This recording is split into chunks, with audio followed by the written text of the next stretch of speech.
I know. Well, The thing about it's like big ones for forklifts. Okay, we're back in session. This is the 8th meeting of the Expanded Budget Committee of Tompkins County Legislature. And a group of amendments last night. Looks like we've got even more tonight than we had at the end of the meeting.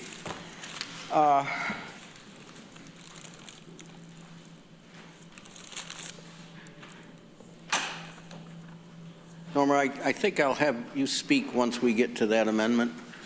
Is that all right?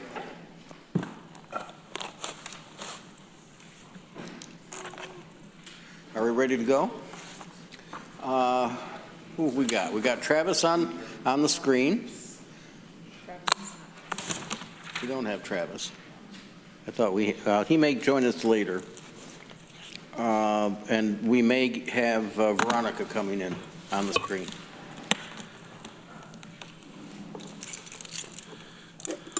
Well, let's start with number 45, Greg Mezzi, County Administration. This is the language access implementation that we pushed over from last night. Thanks. I'd like to go ahead and move that amendment. Seconded by Susan. Go ahead. As I mentioned last night, sorry, I'm just catching my breath from coming up the stairs. Okay. As I mentioned last night, this is the continuation of an investment that we've made in creating more accessible web pages for our community that does not have English as a primary language or native English speakers. And I think it'd be a shame if we were short-sighted in this budget season to cut this because of the investment that we made, and it would also, a lot of the work that was done would essentially go away. And I also think that as part of this $100,000 request, $30,000 is for critical information translation services, which I think is a key piece to keep our community informed. And then $70,000 is the ongoing cost to keep our website translated into the number of different languages that are listed in the amendment. And if I miss anything, I'd ask Dominic to chime in. Anyone else wants to speak to this? Randy? So, Dominic, the software itself is $70,000 a year? That is correct. It is expensive software, but this year we completed an RFP process specifically for this program and found this to be competitively priced, lower than most of the others with the highest level of service. So I feel very confident about that being the best price for this that we're able to achieve. So the website itself, is it, does it happen every day, or is this a process where somebody's submitting the website somewhere and then they change into different languages, or how does it actually work? Yep. So this is, the software is called SmartLing, and what it is it's called localization software. So a lot of places will use it. I think, let's use like a car brand. So Ford might sell cars in France, and if you go to Ford's website in France, it appears in French. That's how most people use this software. We're sort of a slightly different type of user where we're using it to translate our information for French-speaking people who live in Tompkins County. So that's how that localization, that's sort of the industry term for the software. What this allows us to do is to have both human translations and machine translations in the same system, updated up to daily. It crawls our website every single day and would make updates. So if you go on our site now, you'll see the languages, the eight languages that we have translated on a daily basis. We can manage all of the jobs in and out of new content. And I'll add to that 30,000 that Greg mentioned. We go through every single page on the county's website and identify things that fit our definition of critical public information, and that is then what's translated by humans through this platform. So my last question, Oh, go ahead. So the $30,000 is actually a part-time staff person, or?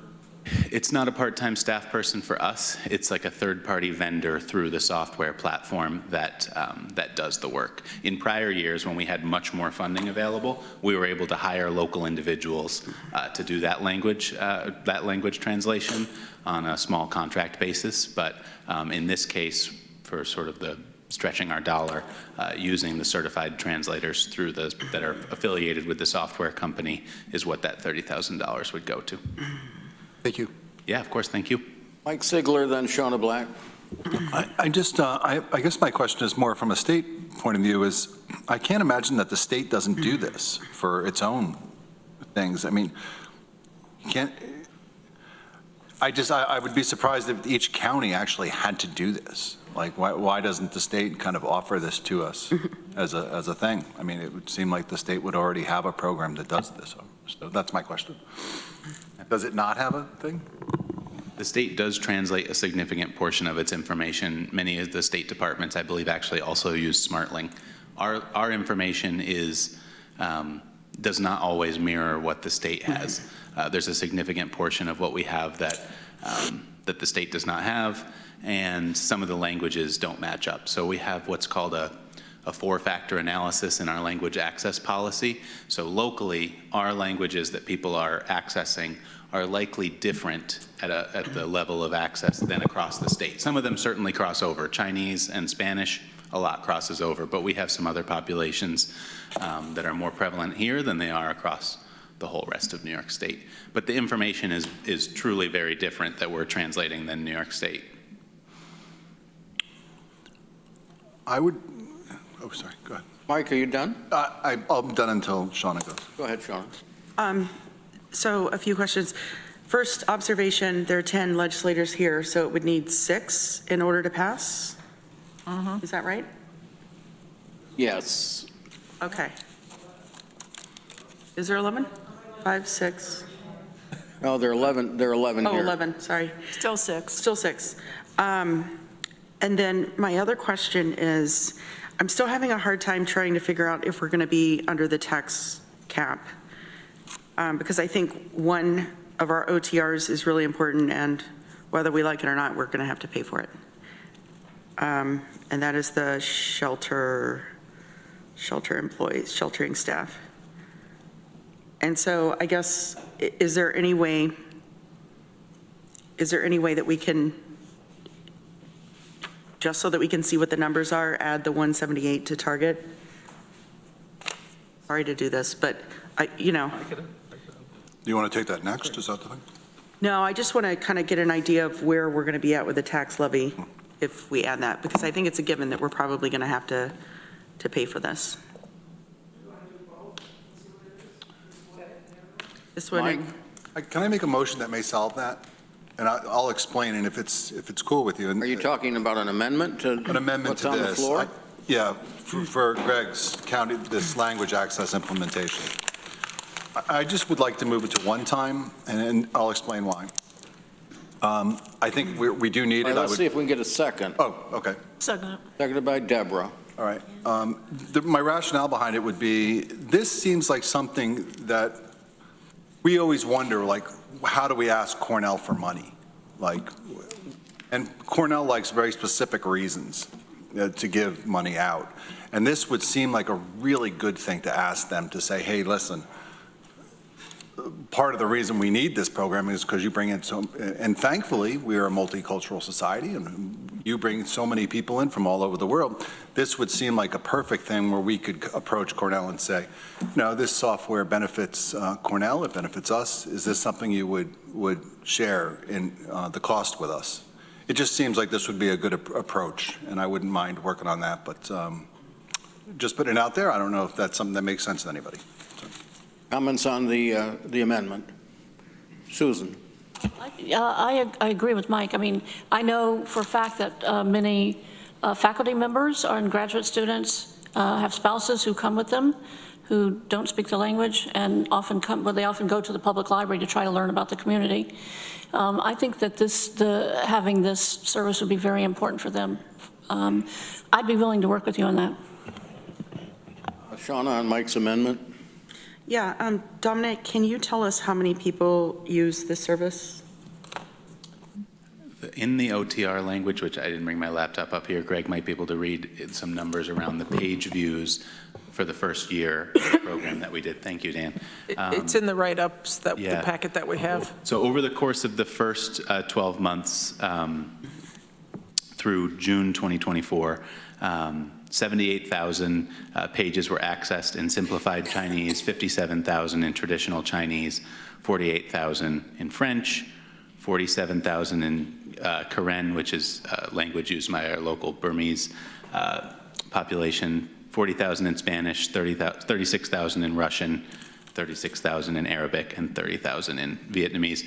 I will add, we're also looking at cutting a few languages to save costs. We went, really significantly in the first several years when we had a lot more resources available.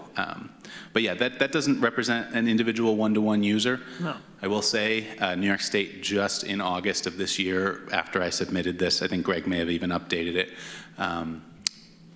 3,900 individuals in Tompkins County fit in the LEP population, according to New York State, limited English proficiency. We have a slightly different approach in Tompkins County with our language access policy. But that number is a pretty good baseline of how many people in our community would use something like this. Thank you. That's the highest percentage in the southern tier region. Yes, 3.6% of our population, highest in the southern tier. Which reflects Mike's concern about Cornell. Other comments about the proposed amendment? I know, I didn't ask if it was friendly. I probably should have done that. If it helps move it along, I see no objection. How about the seconder? Who was the seconder? Susan was the seconder. Is that all right with you? All right, so then it becomes friendly. So this would become the main motion, that it would be, Is it unfriendly to anyone? That's the question. good point. But it would be 100,000 in target, is that correct? No, that would move it to one time. You moved to one time. So I guess we need to ask, is it unfriendly to anyone? Doesn't All right. look like it. You're right. That would make it 100,000, because it's target now, would make it 100,000 one time. All right. So we don't need to vote? Amanda? Well, I guess my question would just be to Dominic, I mean, if it's one time, that gets you another year, but then you'll be asking, I mean, it's the same thing. Next year, you'll be needed, I mean, either we do it again next year or we lose all the work that's done. Yes, that is true. And I will just add, I think this $100,000 represents the right sizing of the program. So that $30,000 in critical public information is really based on an analysis of our content after we reviewed and overhauled all of the content on our website.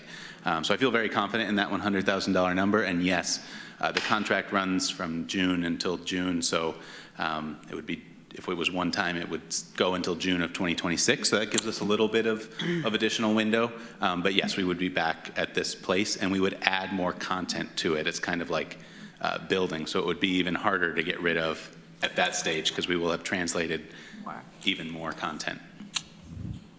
We've been joined by Veronica Pillar. Welcome, Veronica. We are talking about the motion made by Greg Mezzi to fund $100,000 for the language access implementation. A friendly amendment moved it from target to one time. And that's where we are at this point. Deborah. Yeah, I just want to point out that this discussion illustrates a point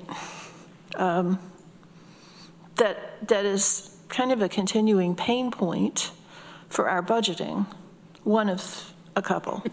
And that is that once we have these multi-year OTRs and something gets established, we now have 3 years of sunk costs and a built-out program that just based on human nature, we all feel compelled to put into target. So I hope that we'll be a little more careful about how we pass these multi-year one-times, because we need to realize that we're probably buying it for the foreseeable future. Are you saying, Is the proposal for a 3-year? No, Mike. Well, I'm okay, then just you're confusing saying- me by what you just said. No, I said our discussion illustrates a problem. And the problem is, we put this in place as a multi-year OTR, and now the argument is, we need to either move it into target, or if we don't move it into target this year, we're going to have to move it into target next year because it's a sunk cost and it's an established program. And I'm just urging people to consider this when they pass a multi-year OTR for a new initiative. I'm not saying that this is going to be another multi-year OTR. Veronica? I was listening on my way, so I'd love someone to correct me if I'm wrong, but my understanding is that people aren't wanting to continue this program because we've already put money into it and because it's a sunk cost. People want to continue this program because having put money into it, it is yielding benefits that we value. And I think that's some of the value of starting a thing, is you can't know how a thing is going to go fully until you try. But an argument I heard was that we've already paid for it and we would lose all the money and work that we put into it. Greg, and then Ann. Yes, that is the reality piece of it. I would echo my colleagues' comments, Veronica, where they say the intent is because of the good that it's doing and the access that it's creating. But yes, a side benefit is we've already made the investment, so it's not like it's a new initiative we're kicking off. It's a maintenance and continuation of a current one. But the intent is to remain accessible to those that are, prefer to interact with us in different languages. Ann? So I'm thinking this one regarding changing it to one time, I feel a little better than some of the other ones that we've moved. I think we still need to think about, what's going to happen next year, the year after, because are we going to have to raise money for most of these things? And are we kicking the can down the road, so to speak? With this one, I feel a little better because I've heard Mike Sigler and Susan Curry agree that, or commit to that they're going to do it. I don't know if we want a third person in on that, but just to make sure that this happens. So if we have a commitment, we haven't really heard that with the other ones, and we've had maybe different takes on them. So anyway, I appreciate this because this could be a thing. It's kind of like infrastructure for the county that maybe, to go to work with Cornell. I was at a meeting today earlier, and they said they want to work together more with the county, and so I think this is a good one to try. Travis has just joined us on Zoom. Travis, we're talking about the language access implementation. Greg moved it at $100,000. A friendly amendment moved it from target to one time. Thank you for catching me up. Well, thanks for joining us. Other comments? Are we ready to vote? All right, so if you're voting, a yes is for $100,000, one time, 1 year. We have to, because we have someone on Zoom, we're going to need to do roll call. Shauna Black. Yes. Travis Brooks. Yes. Randy Brown. Yes? Amanda Champion. Yes. Susan Curry. Yes. Deborah Dawson. Yes. Dan Klein. Yes. Ann Corman. Yes. Mike Lane. No. Greg Mezzi. Yes. Veronica Pillar. Yes. Lee Shirtliff. Yes. Mike Sigler. Yes. 12 ayes, 1 no, that passes. Okay, we're going next to Veronica Pillar, who has a proposal for for equity and diversity program and services. Thank you. Sorry, I wasn't quite ready to present so early, but I'll do my best. After the... You want to move it? Oh, yeah. I'll move an amendment for, did I put 2-year or 3-year? I guess I can pick whatever. Okay, 3-year, multi-year, $25,000 for equity and diversity programs and services. Is there a second? Seconded by Ann. Go ahead. So after we voted on the voted to cut the climate survey funding last night, I talked with our chief equity and diversity officer, or I contacted her, and she said that we, including I, was not fully understanding the request, and that the whole $60,000 was not only for a climate survey, it was for, well, I would love an administrator to come and help me with this.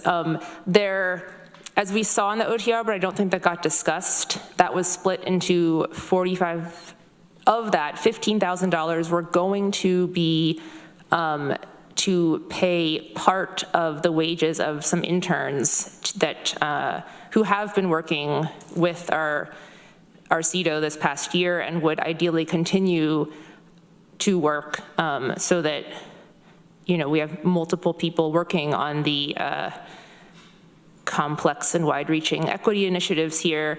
This year, we did not pay any money to them because they're college students, and the colleges footed the bill but said they'd only do that for a year and they want the county to contribute part of the pay going forward. And Charlene told me, or really reminded me, that the interns are, and even would be if we were going to do a climate survey next year, be doing a lot more than just climate survey data analysis. They've been working for the past year on a bunch of projects with Charlene. They're analyzing old employment demographic data that I don't know, the kind of thing that whole initiative had seemed to have fallen by the wayside for several years. And I think that as we are planning to ramp up institutionalizing equity here, it would be good to keep them. And I'm open to shifting the details, but $15,000 of my request is for interns to do whatever our CEDO and strategic plan deem helpful. And then the other $10,000 is to restore funding for other equity and diversity programs and services. There was, I guess I wrote in the description, that wouldn't be new funding, although I found it a little hard to track through the last few years. WDIC used to have a budget line. It was $12,000 at some point. They now don't, and instead that money was, I think, maybe reduced some and moved into the equity and diversity programs functional unit as opposed to the now empty WDIC functional unit. And then I know the total amount this year, that money plus also some ARPA funds went toward the leadership summit at Ithaca College. It went toward books for the reading and discussion groups. A bunch of it is going toward sending a lot of people to the Facing Race conference, including me. So I'm grateful for that, but also several staff members. And also I lost track of which training pots are funding my going. Anyway, all of that stuff is, I guess, in the current budget as proposed. That funding pot is going down to maybe $4,000 total. But again, I would love support from anyone in administration on the details of how these dollar amounts jump in the lines. My overall understanding is that as currently amended, the budget would significantly cut that general pot of funding, and I would like to restore that to continue, if we can't, to at least continue the DEI work that is happening. Thanks. Shauna? So the fact that we had to cut many of our departments by 5%, some of those included some staff cuts. The fact that we just approved to hire a training and development coordinator in human resources that I think can do some of this work. I in no way can justify hiring some Cornell interns at the tune of $25,000. So I can't support this. Other comments? Greg? Then Randy? And again, I apologize for not knowing this, but maybe Lisa, does the Chief Equity and Diversity Officer within their, or I guess within your budget, are there discretionary or programming funds, or what's sort of the makeup, and where would it be best to look to see what that would, to get more detail? Sure. Veronica covered it really well in her overview, but it's on the county under the county administrator's budget in the budget book. I don't have a print copy, so I don't know what page it is, but it's under, the budget itself is broken out under 1238 Equity and Diversity Program. So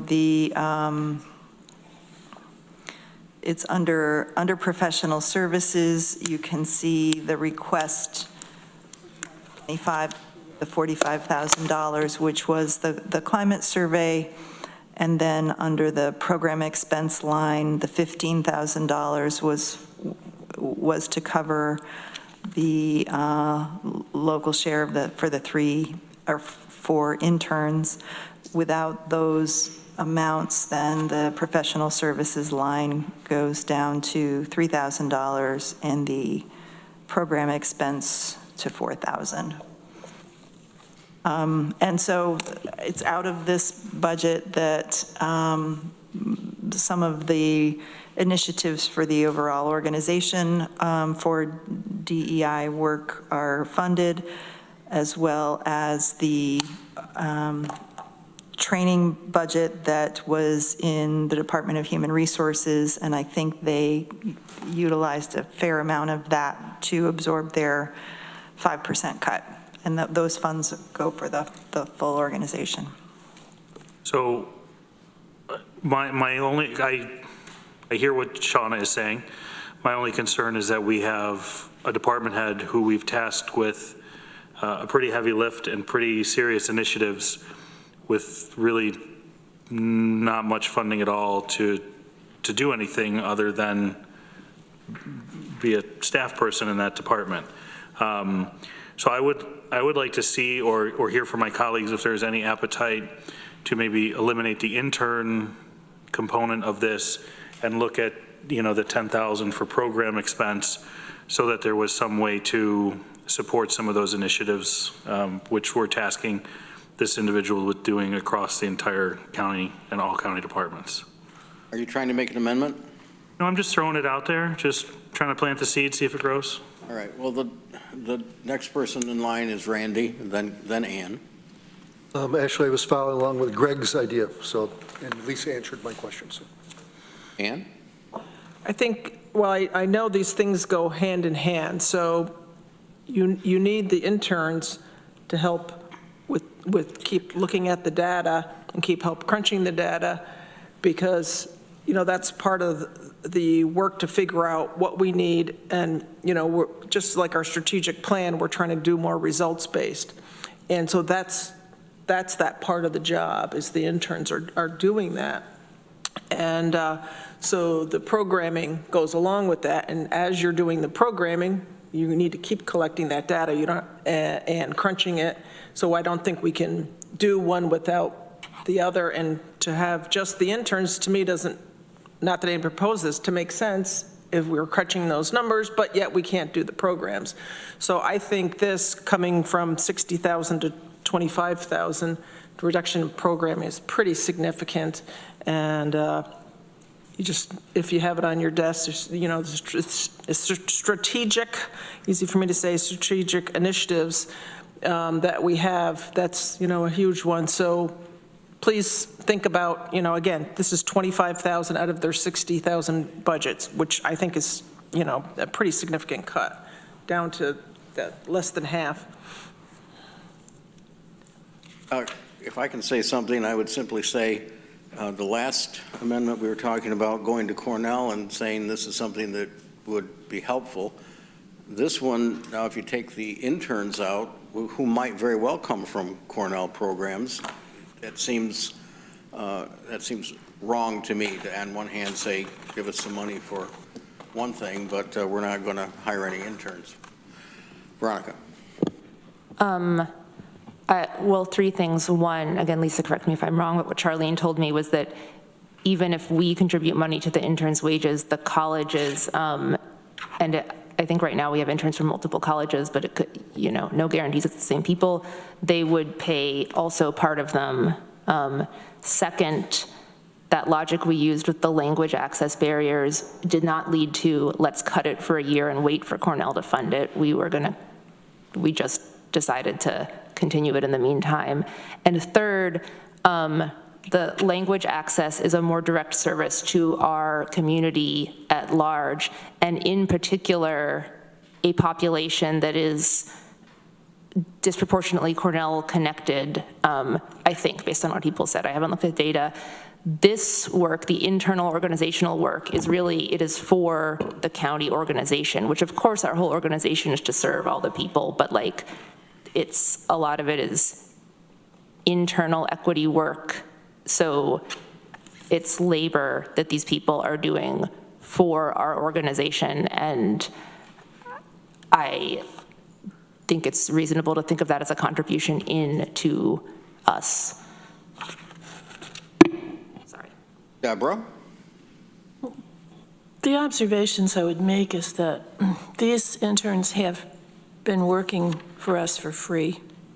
So this $15,000 is something new. And secondly, I remember back when administration did its presentation, and I asked about the $52,005 for professional services that were allocated under equity and diversity programming. And I was told that 49,000 of it had been spent on some sort of HIPAA Compliance audit. Right. So, query, what kind of money was used last year for equity and diversity programming? And yet we seemed to have a fairly robust programming from Charlene, and I remember seeing emails on a regular basis about books to read and groups to meet. So I'm just not really feeling this one. Sorry. Anyone else? Ann? So the next step, and there is a lot going on, but the next step is to have actual training. And we haven't even started that. The groundwork is laid, the information, not saying that we have all the information, but we have a lot of information. The pulse has been taken, for at least for, in that aspect. So we're ready to do I think legislators could use some programming. Everybody, we had, I don't know, it's like 5 years ago, a little bit of training for all the staff regarding LGBTQ issues. And real training that we can all go to and work with the staff to get on board. So I think it's really hurting this position and this again, it's a big part of our strategic priorities. I was able to say that this time. Randy, and then let's see if we can vote. Yeah, so if this is approved, where would this money be? Would it be under HR or would it be in administration? It would be in administration under the 1238 Equity and Diversity Program. I'm looking at the current human resources budget in Asheville. In their program expense budget was $42,000. They've spent $22,000 so far, so there may be some room there. And then there's professional services, which we've spent $64,000 of a $173,000 budget. So I'm just not sure where it lives, but I know it looks like there's training monies available there. But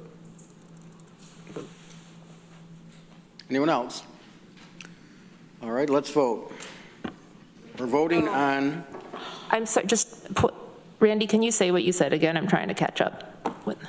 Yeah, so I've just pulled up the HR budget. So this OTR, the expense lived with administration.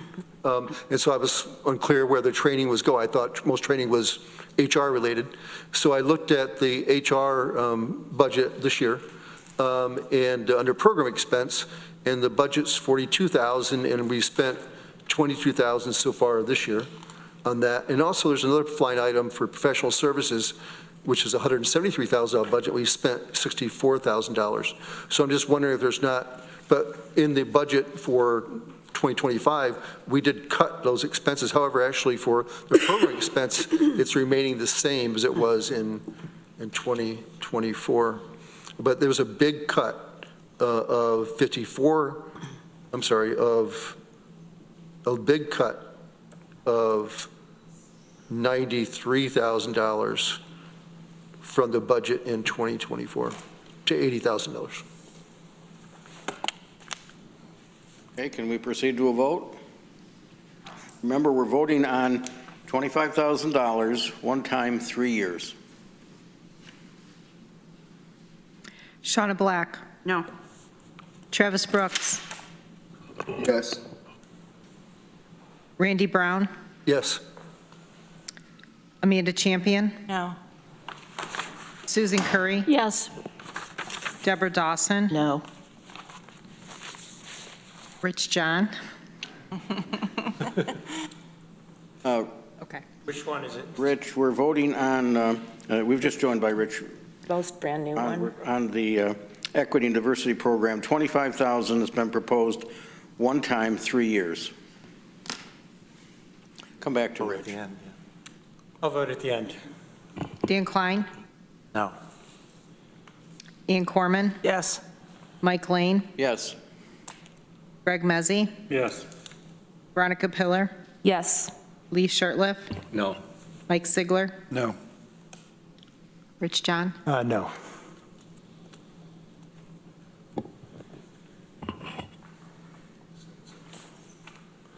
That is 7-7, so it fails. All right, let's go on to Mike Sigler. I want to say thank you to Derek Osborne, who is our sheriff, who was on Zoom, for coming back tonight. Mike, go ahead with your proposal. Thank you, Mike. I'd like to move the special patrol officers. I'd like to move that, please. And I'll have Derek describe what it is. That's the $84,109 in target. That is correct. Is there a second? Seconded by Shauna. Go ahead. Yeah. Oh, sorry. Go ahead. Are you asking me? Yeah, if you could describe what this is, Derek. We know from yesterday, but we'll hear it again. That's all right. Sometimes I hate Zoom. I apologize. I hear something and then I stop talking. Special patrol officers, again, I think I've described it to you a couple times, so please cut me off if you need to. These are positions that we fill with retirees. We created these positions through cost savings, mostly through our overtime lines. And what they do is our security at our airport. They also provide all our transport services, at least 90% of them. The reason we have these people is because we realize cost savings with them due to their non-union positions that we don't pay benefits to. So the cost savings were already there. What that does is allow us to keep our corrections officers in the jail, not doing transports, which we do transports constantly, and also keep our road patrol on the road where they need to be. The same thing applies to the next one, which is a part-time deputy. We still have our other part-time deputies we converted to these SBO positions. These are crucial to our operations. This has allowed us to do so many other things by having this here. It's freed up a deputy to be on our care team, for one example, and probably the biggest. So yeah, I'm asking for a restoration of our special patrol officers. We're gonna have to do a lot of reorganization if we don't have these positions. Mike, do you want to say anything? Should just go to open it up? I think we just opened it up. You Great. covered it pretty well. Yeah, Sheriff, thank you. I think this is a no-brainer. I just want to make it clear, though, these are retired officers, correct? So at one point, they did occupy a union position, and they are receiving benefits. So we're not trying to skirt that. It's just the fact that these retirees, I just want to make sure that was clear for anybody watching that wasn't following along. But I think that for the cost of what we're getting, this is the lowest cost to provide these services, and we'd be foolish not to move this through. Can I ask Derek, how many officers are there? SPOs, I believe there's like 3 or 4 right now. 3 to 4, okay, thank you. Actually, I take that back. There may be close to 5. 5? Sorry, I don't have the numbers right in front of me. All right, Lee, then Deborah. This may be more of a question for Lisa, but Derek may have the answer too. Under the 5% cut scenario, you were looking at $403,000 that these 3 items here that Legislator Sigler is putting forward comprised the cut. Lisa recommended $100,000. Where is that going to be placed? Which pot of these of money or requests is that directed back towards? The over-target request, or the over-target request was submitted as one lump sum of $400,000. I submitted the restoration as one lump sum of $100,000 to be applied at the sheriff's discretion. Okay, I'm just trying to, I'm not sure I can support all 3, and I'm just trying to where that would go. The 3 are in order of our priority. I mean, special patrol officers and the part-time deputy, I really need them to maintain basic services. The sheriff clerks were something that came through a reimagination. That's our unarmed response mechanism. They are crucial to our operation as well. But I certainly can't keep them and then, be short on the road patrol. Deborah. And Lisa wants to make a point. Just one point of clarification. The amendment proposed by Mr. Sigler is net of the 100,000 restoration. Just wanted to make sure everyone was aware. Well, something's going to get shorted if all 3 aren't there, but then something is partially funded, I would assume, if 100 is left at the sheriff's discretion. Okay, thanks. Deborah? Yeah, so I'm a little confused, and maybe Derek, you can explain it to me. In the write-up in the book, it's noted that the 3 special patrol officer positions saves on overtime in corrections and road patrol, as well as airport funds for TSA requirements. Because instead of using regular deputies, you would use these 3 part-time patrol officers.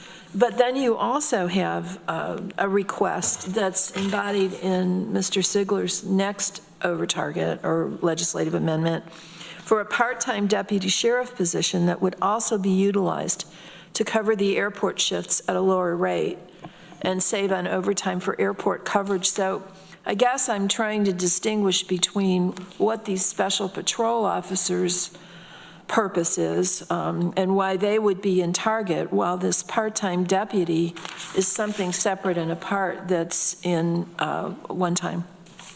Yeah, that's easily explainable, Deb.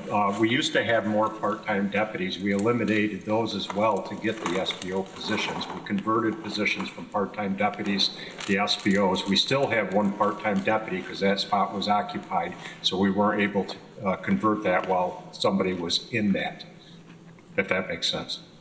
But they are all going to be doing the same thing? They all do the same thing. It's just a different title.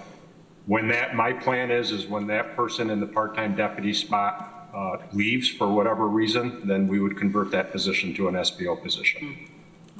Okay, thank you. Anyone else? Right, this is on the amendment, which is target, $84,000 109 for sergeant, or for special patrol officers. Let's vote. Go ahead. Shauna Black, Yes. Travis Brooks,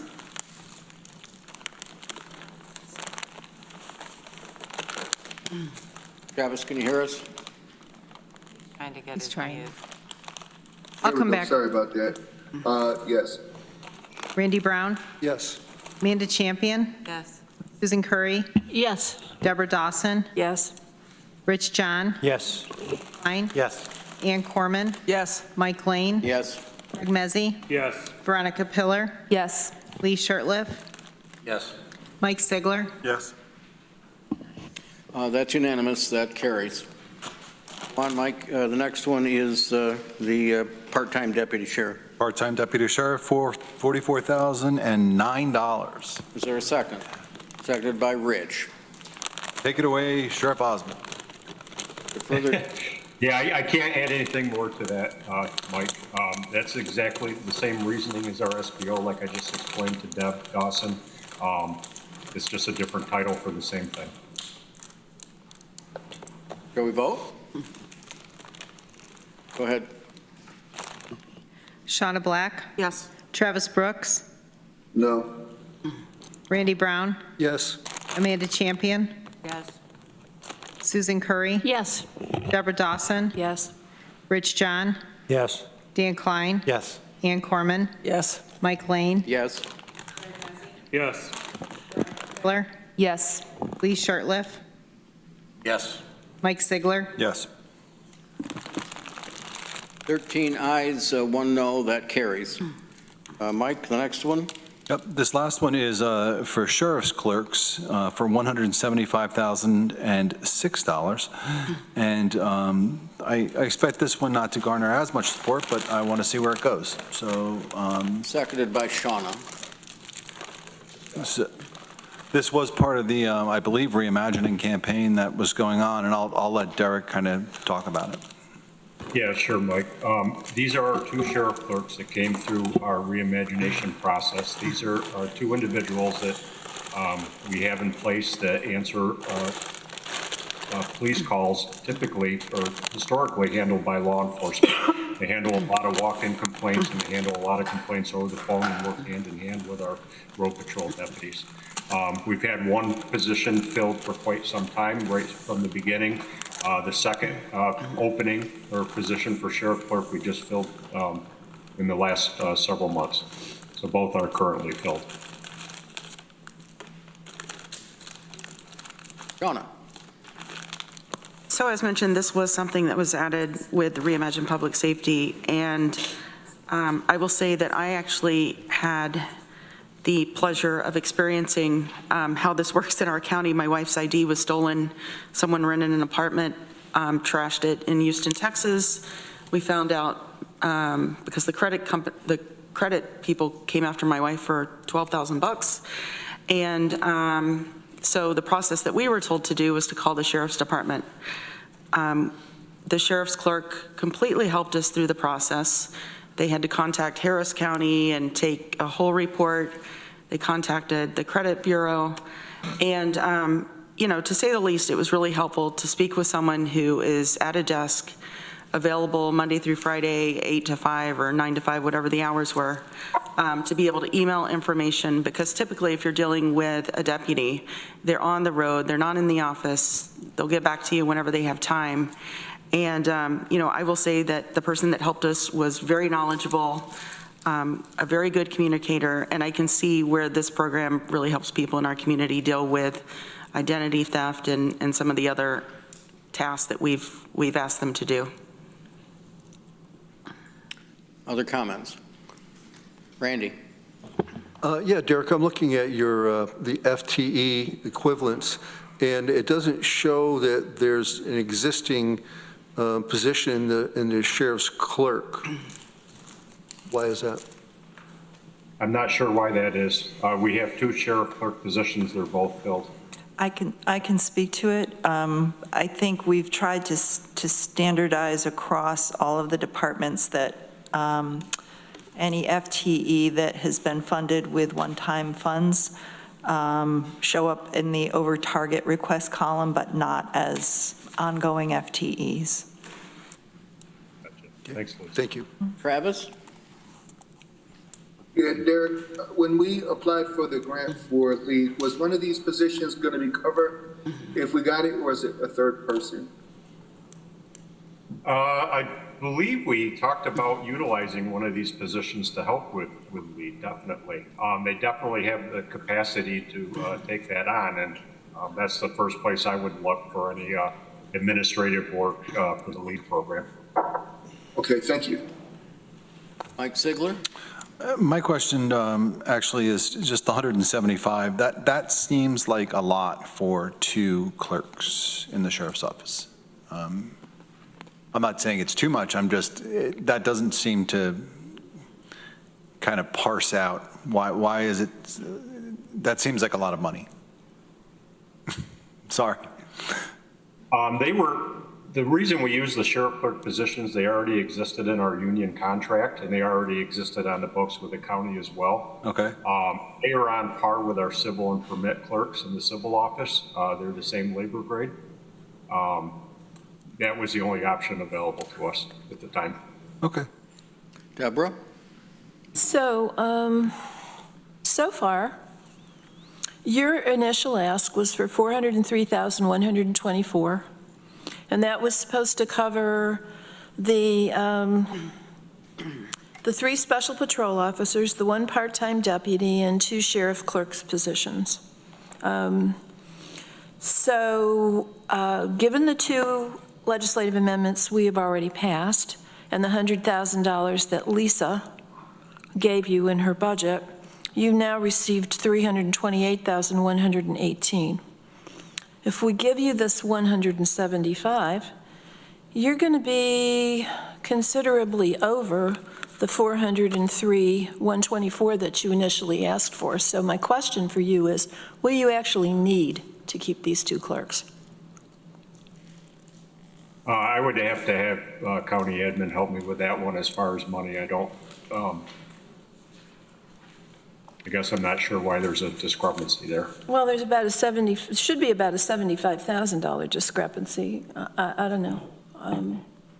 It's just that if the 403 was enough to pay for all of these things, why you're going to end up with more than that. And this is not a year when I can afford to give you that. Check your math again. Let Corey Post comment. So Mike Sigler's first amendment that you guys approved was only for 84,000. That was added to the 100,000. So the entire amount with Lisa's approved OTR was the 403,000. But we gave him 44. These three legislative amendments from Mr. Sigler are supposed to make up that 403,000. Less the 100,000 from Lisa. It was only 303,000. Check your math again, Deborah. I get 300,000 out of these. 403,124 if you add the 100,000 plus the 3 legislative amendments. Okay. But that's on an iPhone, so I don't know if that's. I'm getting the same thing. It adds up. Okay. Derek, I think I cut you off. Is there a comment? Well, I was going to say I'm confused now, but no, that's Rich. 10. Okay, Yeah. sorry. Thank you, Mike. Sheriff, because we're in such a difficult budget year, I did want to ask if the legislature doesn't approve this 175,000, how would you manage that? with the sheriff clerks. Yeah. Well, we'd go back to what we did before. We'd have to obviously remove 2 people from their positions and just not have that service.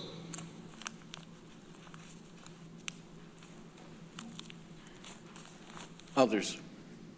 God. You ready to vote on this?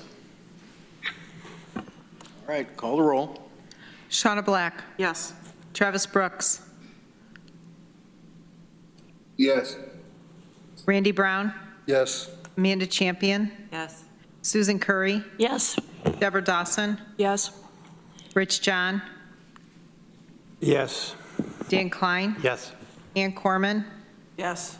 Mike Lane, No. Greg Mezzi, Yes. Veronica Pillar, Yes. Lee Shirtliff, No. Mike Sigler, Yes. It's 12 ayes, 2 noes, that passes. Deborah? Yeah, and I just want to apologize to Derek. I left my phone at home. I can't do math without it. Sorry. No, no worries. Can you pass over that abacus when you're done, Deborah? No, I left that at home, too. Okay. The next one is one I have put in, 20 and 20A, having to do with the assessment software, and it's changed a couple of times, and I'm going to ask Norma to speak to this.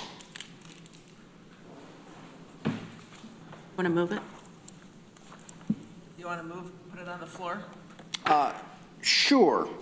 So that's a reduction, both of them, reduction of 180 and an addition of 106, both in one time. There's a second? Seconded by Veronica. Go ahead. Okay, sorry. I may have to stop sharing so I can get the screen back up if I forget any details. But basically what happened was when we put the amendment in, well, to begin with, there was, we thought we would get some funding to support the $180,000 request for the implementation of the software. It appears that the grant will not be sufficient, or we will not be able to obtain a grant for that money. Then there was the department said that we thought we could get our annual fee to be, would not come into play until 2026. And then I'm just giving you kind of the backstory of all of the emails that you folks have received. Bottom line is, it's the payment will be prorated in 2025 to $24,000. So we'll be able to use some of the target funds that have already been approved in the county administrator's budget to help cover the cost of implementation for 2025 should the legislature choose to approve this, which would mean that they would need $106,000 to cover the cost of implementation for 2025. Okay. I want to point out that I believe Jay Franklin is on Zoom for us. Jay, is there any comment you'd like to make? Yeah, this isn't really a change. It's one of those things where you start talking to a vendor and you get the cost of the conversion. So the conversion is going to be $360,000. The maintenance fee is $98,000. And then after talking through a time frame, we're able to more dial in exactly when those costs will occur and when they come in. So it's no real change, just a change in when we will get hit with those costs. Deborah. So do we need to have an amendment from your amendment from 180 to 106? Well, they're both there. I think if we adopted them both, they would happen, wouldn't it? Yeah. We would take out 100 and we would add 106. Okay. We can do them separately if you'd prefer. It's just confusing the way it is. I mean, okay, never mind. Jay, do you want to remind everybody what this new software will do? Oh, it's going to do everything. No, that was easy. It's really going to take us into the 19th century from the software that we're currently using. The state provided software was designed in 1960. They are going to put it on the net, but they're really just putting a new front end on an old database. So this software will allow us more flexibility. We can publish statistics data right from that software. People are going to have a portal they'll be able to log into, see their assessment change notices, see the comps we use, be able to file exemption applications. We can even roll this out to the local municipalities. and have them maintain their water and sewer units as well. That's always fun, and it'll just be easier for them to go in and make those changes. So this is, I'm re-energized at the thought of getting the software. This is something we tried to do in 2015. We were told by Tyler, hold off, they're trying to work with something with New York State. New York State killed the project, and I finally got Tyler down to a cost that I could come to you all with. And this, I'm All right. just so energized by this product. Thanks for that comment. Randy, I think you had a hand up. Yeah, Jay, I went to the website of this software company, and it was quite interesting, and it was, some of the reports were kind of cool you could look at and stuff. But how did you choose this software, and did you do an RFP for it? Well, this software is on state contract. This is the only other software that will work within New York State. New York State's very complex with how we deal with exemptions and those. So I have been looking at software for 25 years as I've gone to all the national conferences, and this is really the only thing that we would convert to. Nobody else wants to deal with New York State. And the 106,000, is that for the purchase of the software, or is that for implementation? What's that do?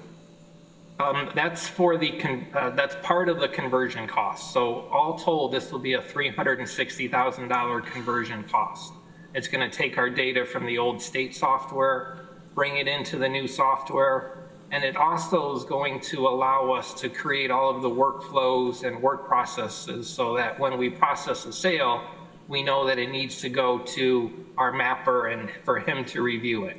After it's been processed, then it needs to go to our front office staff to review all of the exemptions, make sure we update all of those. So there's a lot of workflows that go in to make sure that work doesn't slip through the cracks with building permits, exemptions, all of that good stuff.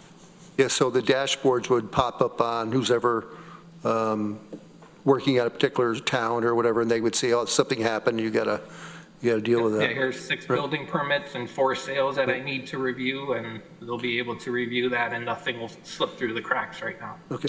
The other thing I read about the software is that there's a lot of efficiencies in it, and it says that you should be able to reduce the staff in your assessment department. Do you project that? I don't know that. It's new software. I haven't used it. You know, we're at a deficit now in staff. So I did have an OTR in this budget asking for 4 positions. And when I came for my presentation, I said, let's kind of hold off on this. I don't know what this software is going to do. I don't know if it's going to add to our workload. As we engage with more people, and that creates more work, which is a good thing. So there are going to be some efficiencies that are created, but we're also going to be able to do a lot more as well. So it'll be interesting to see what happens. Thank you. Let's see, Rich. Yeah, I just want to make sure I understand the dollars here. The total cost is $360,000. You're asking for 106, but then there's another 254 that's going to have to be paid at some time. Is that 2026 or 2027? Well, we're not, from my understanding, we're giving back 180,000 this year and saying we only want 106. We're able to use some of the target funding or the annual subscription fee to cover that conversion cost. I'm sorry, Jay, can I interrupt you? Are you talking about 2024 dollars? No, in 2025. So there's $74,000 is coming from somewhere else? From the 98,000 target subscription fee that was approved. Norma, I see you nodding. Is that? That's correct. Yeah, So- it's Already in the budget. So how are you paying for your subscriptions then? No, they're only going to be a 3-month subscription for this software, the annual maintenance fee. So I had put in 98,000 and it was approved for target funding. and I only need 24,000 of that. So we can take 74 and apply that to the conversion cost. 180,000 was already approved, so I'm giving that back and then asking for 104 106. for that, after giving back 180. Okay. 106. So I'm trying to give you $74,000 as a result of these amendments. Okay, and so will there be a $180,000 charge next budget cycle for '26? Correct, there'll be another one-time $180,000. And that's one thing I do want to make clear. I had put it in as a multi-year one-time funding. I just don't want to start conversion in 2025 and then in 2026 be like, well, sorry, we didn't want to fund this 180,000. So there is the expectation that I'm going to start the conversion in 2025. And I hope the extra money is to finish that conversion will be there in 2026. All right. Thank you for walking me through that. So are we doing a 1 year, two times? Yes, it's a 2-year. Okay. And it's definitely a 2-year commitment if you approve this one tonight. Greg? So it's 360,000 to implement, and the implementation is over the course of 2025 and 2026. You have to also pay the subscription fee during the implementation period? Correct. Part of that the subscription fee is all of our data will now be housed by Tyler. So they have to set up their servers, their infrastructure, so they do have that cost. And that's a cost that we don't have anymore. The database for ARPAS and our public access database, SDG, those we will no longer have to house in-house. And I'm sure ITS will be more than happy to get rid of that. I don't want to speak about confidential things on the floor, but it'll be great to get rid of the SDG software. So does our budget anywhere reflect a savings from not having to house that data if we're spending $100,000 a year for somebody else to house that data?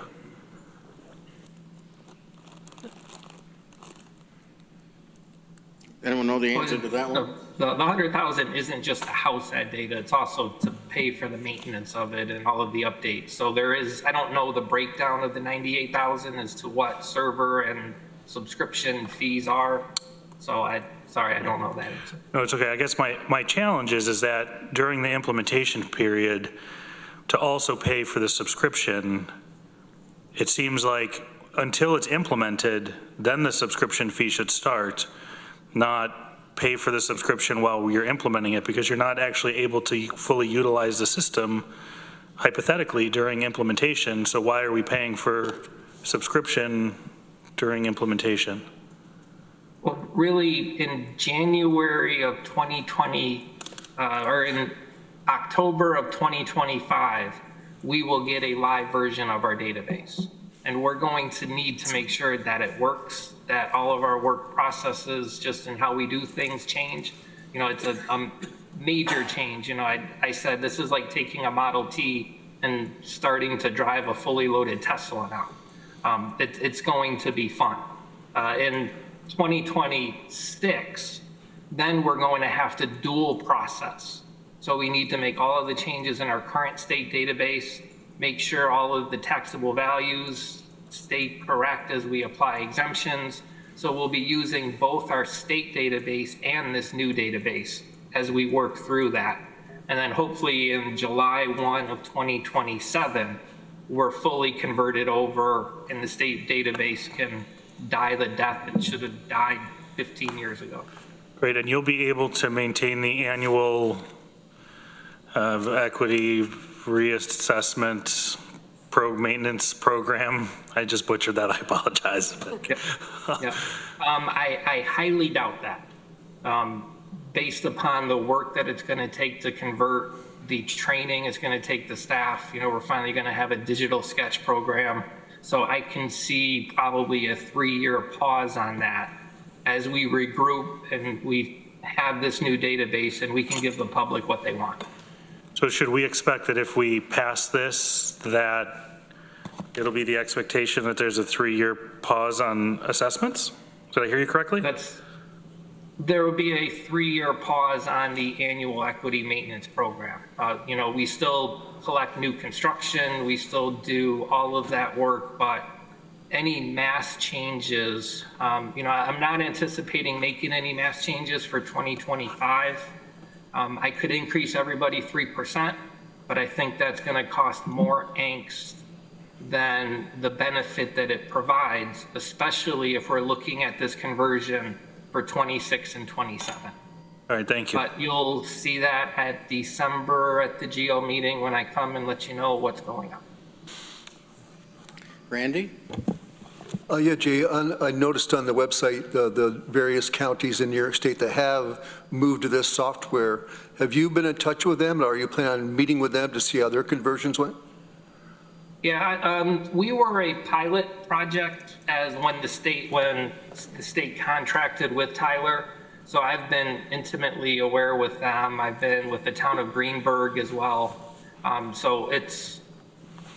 Tyler is by far the worldwide leader of assessment software and appraisal. It's, if you're going to go with somebody, I always say you go with the best, and Tyler is by far the best. Thank you. Okay, can we go to a vote? All right, on 20 and 20A together, 20 is a reduction of one time by 180,000. 20A is an increase for 1 year, or one time 2 year of 106,000. Let me, just for clarification, so it's 106 this year because we're using part of the, not to confuse things again, but we're using part of the target funding for 2025, which is $74,000. So that's 74,000 plus the 106 is 180 for 2025. We will need 180 in 2026 to make that $360,000 total implementation cost. How do we word this then, one year 2 times? Me too. If it's 106. It's going to, the 180 is going to come back next year, but it'll be 106 for 2025 and 180 for 2026. Right, is that something that you folks can deal with? All right. Any questions on that? Go ahead and vote. Shauna Black. Yes. Travis Brooks. Yes. Randy Brown. Yes. Amanda Champion. Yes. Susan Curry. Yes. Deborah Dawson. Yes. Rich John. Yes. Dan Klein. Yes. Foreman. Yes. Mike Lane. Yes. Greg Mezzi. Yes. Veronica Pillar. Yes. Lee Shirtliff. Yes. Mike Sigler. Yes. That's unanimous, and that passes. Next, we go to Rich John on assessment, assistant real property appraiser, 84,564 in target. Thank you, Mike. This is on section 4, page 15, and in the budget book, the OTR was for 4 positions. I am suggesting we fund just one of them, and I'm sorry, did this get a second? No, you haven't moved it yet. Oh. You're moving it? I'm moving it. Is there a second? Seconded by Dan Klein. This is for one of those positions, and the rationale for it is, I understand, Jay, you proposed you needed 4 positions, and then you just withdrew them all. Having gone through this, the reaction to the assessments this last winter, I think we need to be really serious in responding to the public, that we are taking reasonable steps to make sure we are maintaining our 100% assessments and doing it in a way that is sustainable. I think trying to add 4 positions all at once would be really difficult, but I would support you getting one more head count to ease into what you're going to have to do in the years to come. Shauna. I'm probably not going to support this, but I would like to make an amendment to move it to a one-time multi-year, because that's what we're doing. Is that friendly? With other positions. Yes. Yes. Okay. One time, how many years? One time for 3 years. 3 years. It was not friendly to someone. Not friendly. So All right, then we're going to have to, has been moved. Is there a second on the amendment?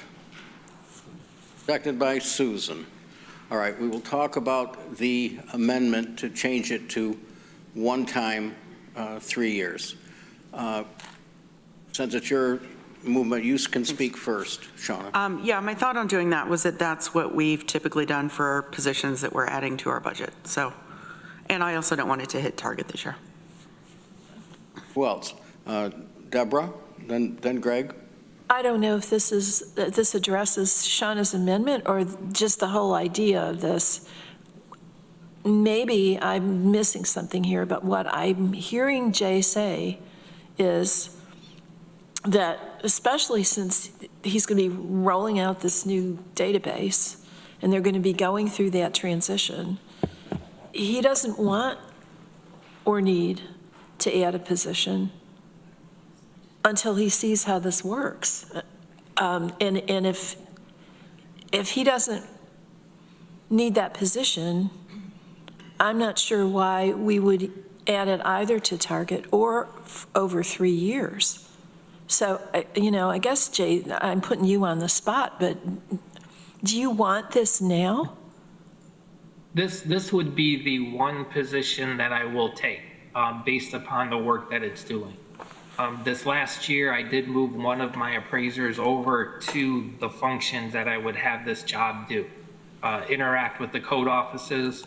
Our code offices are very overworked and focused on all of the additional tasks that they've been put on.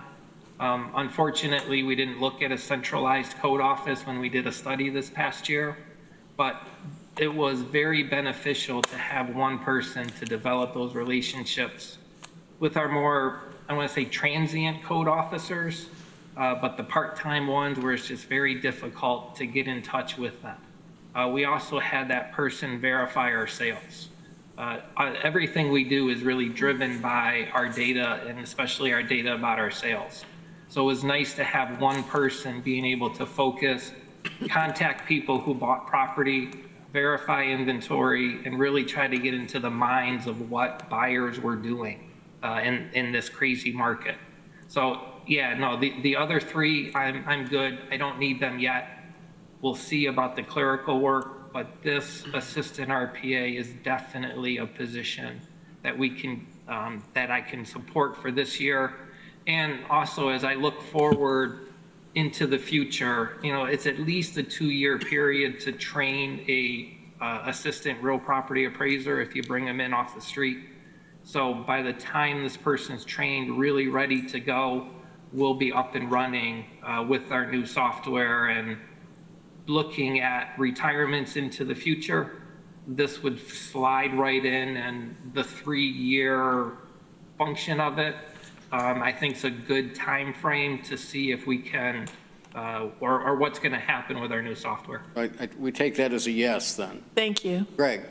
I guess I have two things. Jay, respectfully, we just heard in the previous amendment that you were withdrawing the 4 and that you could do without them, and that, part of the software was to try to see how it goes, to Deborah's point. So the reason why I objected it to target is because my understanding is that you didn't actually need it this year, or you could do without it to see how the software implementation went. And then I'm also looking up here at the screen and I see one-time funds of $43,000. So I'd like to ask my colleagues where the 85 is going to come from. Electric bills. We haven't gotten there yet. So can we go negative on one-time funds? I guess we're going to have to.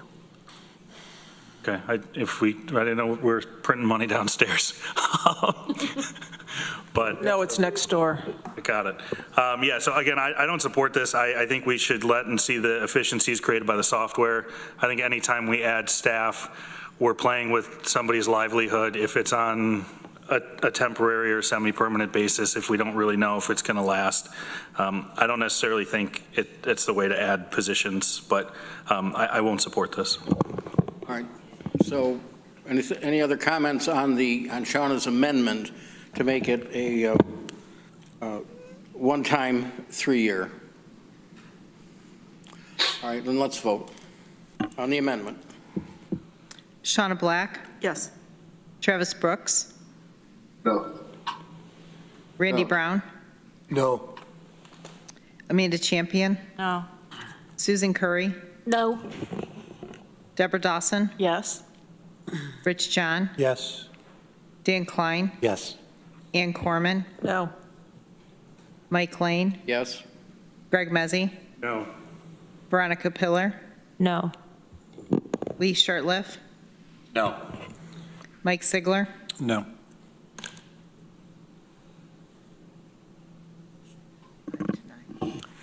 Way to support staff. All right, 5 yes, 9 no's, so that amendment fails. So we're back to the original main motion that Rich made, which is 84,564 in target. Any more comments, or you want to vote? Let's vote. Shauna Black, No. Travis Brooks, No. Randy Brown, No. Amanda Champion, No. Susan Curry, No. Deborah Dawson, Yes. Rich John, Yes. Dan Klein, Yes. Ann Corman, No. Mike Lane, No? Greg Mezzi, No. Veronica Pillar, No. Lee Shirtliff, No. Mike Sigler, Yes. 4 yes, 10 no's, so that fails. All right, next is Ann Corman. Facilities Geothermal Project, 250,000 target. Mike, before we do that, could we actually have more discussion on the one-time funds and where, I mean. Sure. Well, we could entertain Mr. Shirtliff's legislative amendment. That was target. It was target though, right? It's target. Oh, well, that's unfortunate. Then I guess we go to our budget officer, Lisa. Do you want to talk about if we have any options here? So as we discussed yesterday, the one-time funds have been allocated from the debt service, the excess in the debt service reserve. And once we zero those out, we would be looking at going into the fund balance. And the reason I refrained from doing that in the recommended budget was to keep us from falling below the 25% minimum. So going into the fund balance that's what would be, we would risk doing, or it would be a gamble if that those funds would be restored at the end of 2024 when the next time the official fund balance is calculated.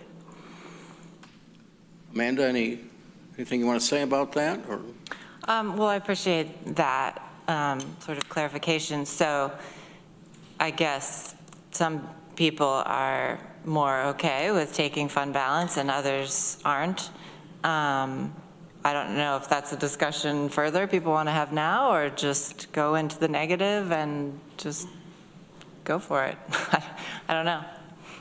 Greg, then Randy, then Rich, then Veronica. Rather than dip into fund balance, or fund balance, can we look at using any of the specific reserve funds that we set up to cover any of those associated costs to free up either levy dollars or one-time funds? Because I know that the sort of holy grail fund balance we don't want to go near, but can we use some of the reserves for the funded reserves for the intended purpose of those reserves? So in the recommended budget, we took those into account for in the areas where it was applicable. The capital reserves, we were looking at the intended use for center of government and public safety building. If if you want to broaden the capital reserve for use beyond those projects to other projects, that could be a consideration, but that comes with a risk of looking further down the road, and, you know, we wanted to try to flatten the expected tax levy increase in those out years when we are paying for the bonding costs for those projects. So that's, you run the risk of that. What about like the unemployment? Isn't there an unemployment reserve, and wasn't there like 4 other reserve categories that we set up in the $15 million sweep that we did with, or $12 million, whatever it was? What are those other, I mean, you mentioned one of those reserve accounts, but what are the other 3 or 4? I would need to consult my notes here, so.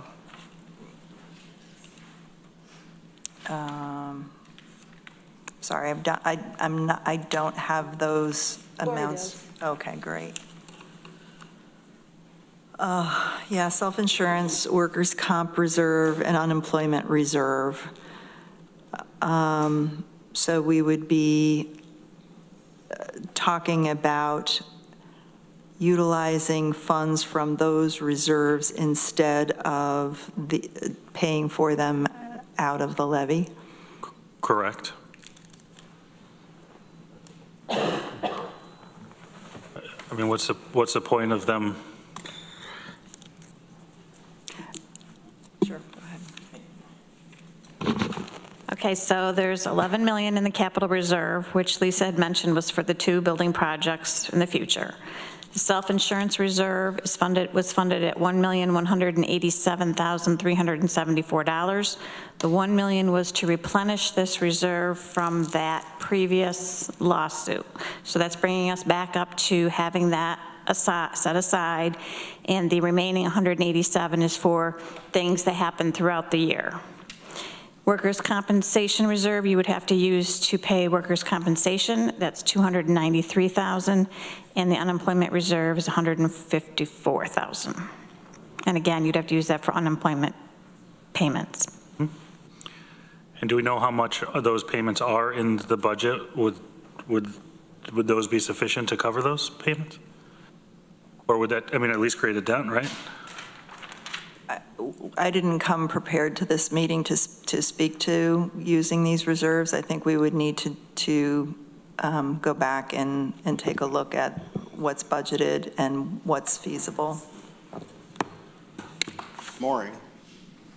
The thing to bear in mind and to look at before accessing any reserve funds is that reserves are established pursuant to specific provisions of the general municipal law, and there are specific conditions limiting the circumstances under which those named reserves can be used for.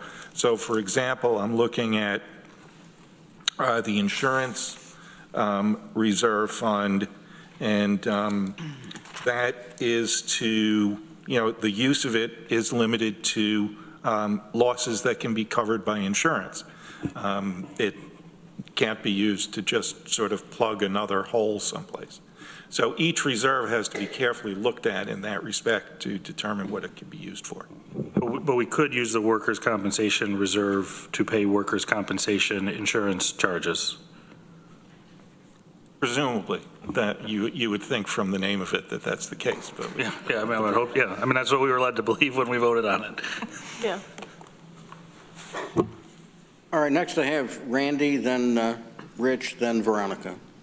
I don't think we need to touch the fund balance at this point. I think that you should go through and vote on these, and that one-time funds may go into negative, and we may decide we're not going to fund that, and we have to go back and do it again, right, to balance out what we're doing.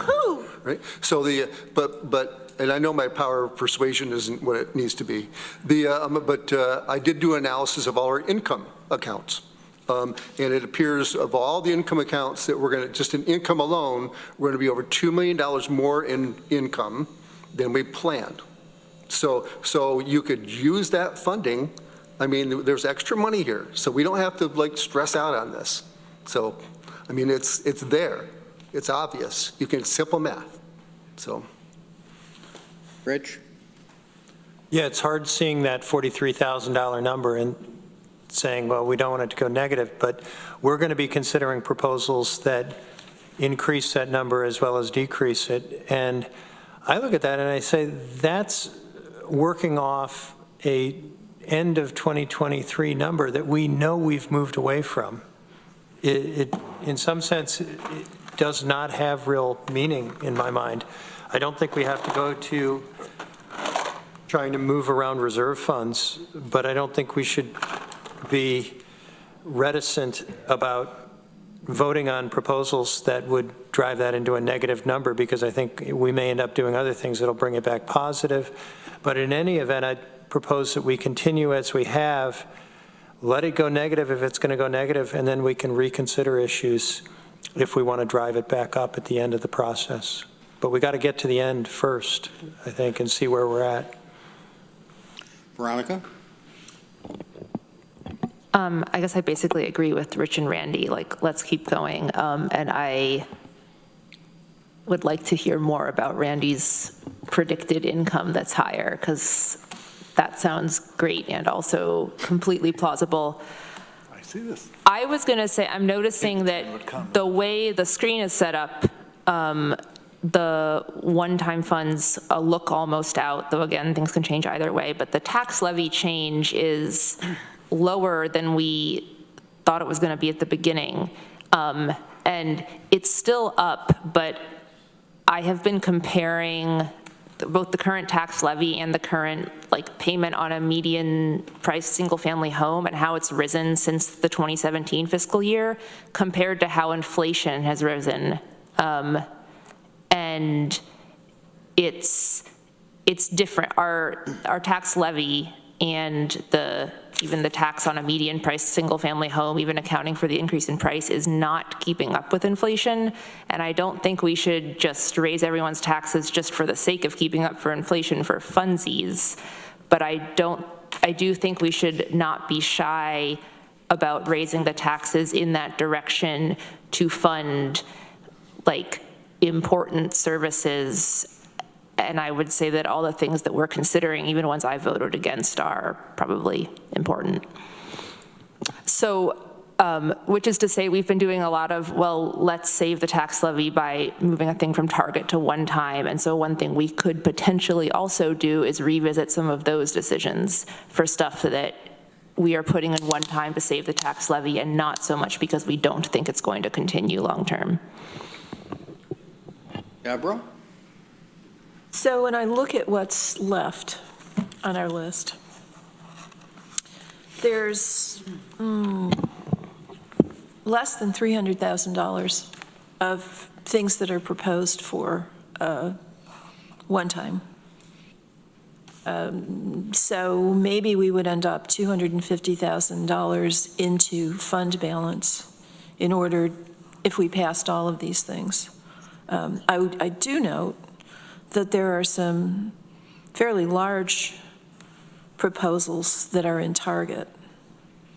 I don't know if we passed all of them, which I think might be unlikely, that we would be above the tax cap.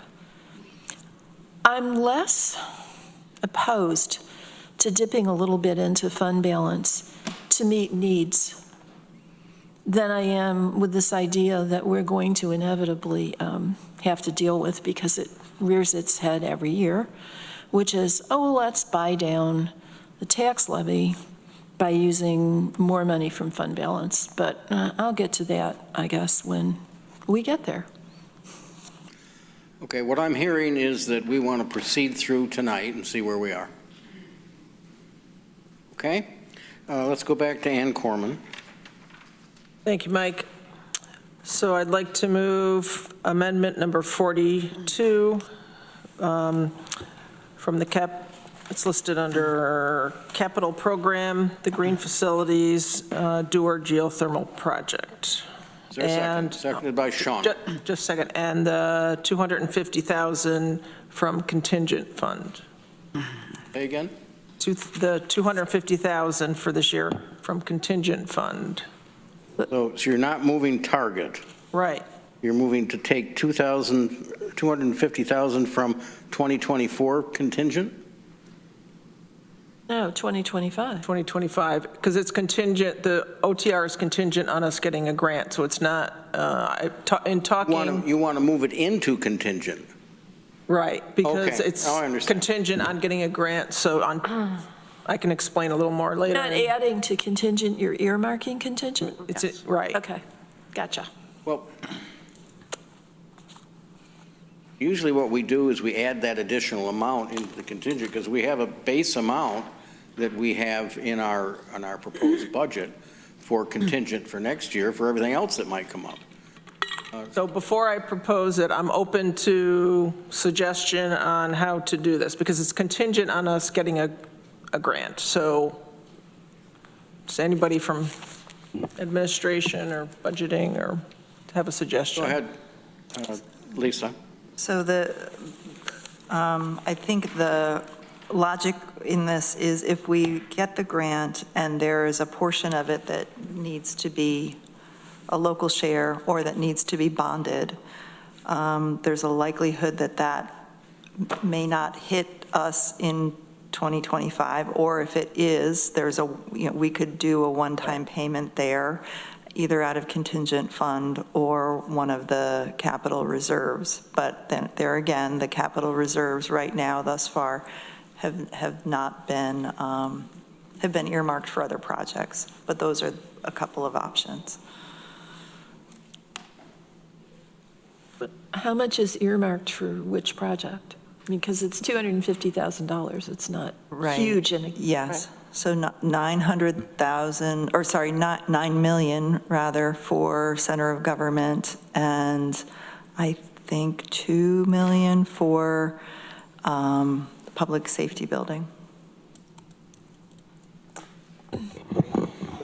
I'm going to go to Dan, then we'll come back to you, Deborah. And since you were asking for suggestions, I would propose doing it as one-time contingent. That way, it's not going into target, so it's not affecting the tax levy, and it's there if we need it next year, and if we don't need it, it goes right back into fund balance. That would be my suggestion. So, Dan, I'm still, when you say one-time contingent, you're talking about adding money into next year's contingent? I am, yes. Okay. Deborah? Well, that funding could either come from the general fund, or it could come from a capital reserve. We have $9 million put back for the center of government, which has a timeline that extends out quite a few years. So $250,000 coming out of it next year might not be that big of a pain. I don't know. It's then 250,000 for 9 more years, because the 250,000 represents the bond payment on 2 million for 10 years. Oh, okay. Just so everybody's on the same page, because. Well, then how is it going to be in a contingent fund? So my thought when Ann proposed a contingent fund is if we get the grant, if you earmark our current contingent fund with 250,000, right, we have to make the decision to pull it out of there or to authorize the use of contingent fund. So we could, at that point, depending on when that is, we could say, maybe Randy's right and we get showered with additional money somewhere and we decide, hey, we don't want to bond for this. We're just going to take $2 million and pay for it. Or we do want to bond for it and we have $250,000 for that first year earmarked. So we'll use that and then we'll put it into target in the 2026 budget and beyond. Okay. Randy? Yeah, I've got a question about how contingent fund works. Lori, if you could help me out. So there's a current contingent fund set up, and there's X dollars in that. But we've had other people talking about using this contingent funding. So would we have to replenish that contingent fund in our budget? We have had to do that in the past not in the recent past, and we haven't had to do it this year. So yes, when we have to replenish the contingent fund, it comes from general fund balance. And so is typically our contingent fund like $1 million or something? Yes, So in your budget, if you fall short, you have to bring it back up? Is that how it works? that's correct. 1.5, isn't it? I'm looking 0.58. 1.58. My computer is slow in bringing it up, but yes, 1.58. Thank you. Lee, did you have your hand up? I did. And, please don't take this as any opposition to moving forward on green facilities. We came around here a year or so ago when the phase one was at 7 million and became 14, and we accommodated it. And I'm just looking back at my notes with from facilities and infrastructure. We asked Jarrell to brief us on the projects, and somebody can correct me if I'm wrong, but the one thing he did point out was that he could do a delay in the geothermal at the Emergency Response Center. He says the system has 2 to 3 years left in it, but he would have to be doing some work on the chillers and compressors to maintain it to get through that period in time. So I didn't read that as an urgency, but it's footnoted that he was looking actively for grants that would take some of these pieces that we were unable to fund or move ahead on phase 2 with. So some good movement is being made there. There's work that's going to go ahead, boiler system, for instance, at Human Services Building. Ann?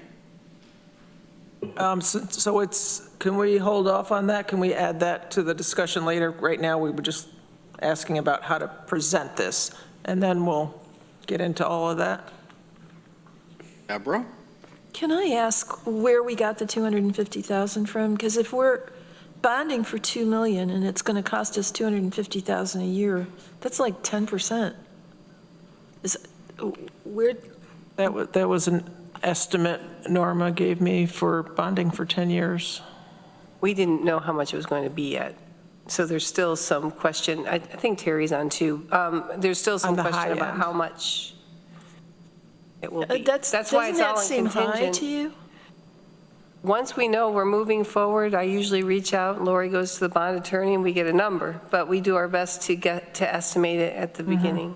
I think but the question is, to what extent will we get the grant funds? And so we don't know the total amount that we're bonding, 2 to 4 million. Is that what we're saying? Terry. Okay, where are we? Terry, can you help us narrow that part out? Yeah, so the project itself is a little over $4 million.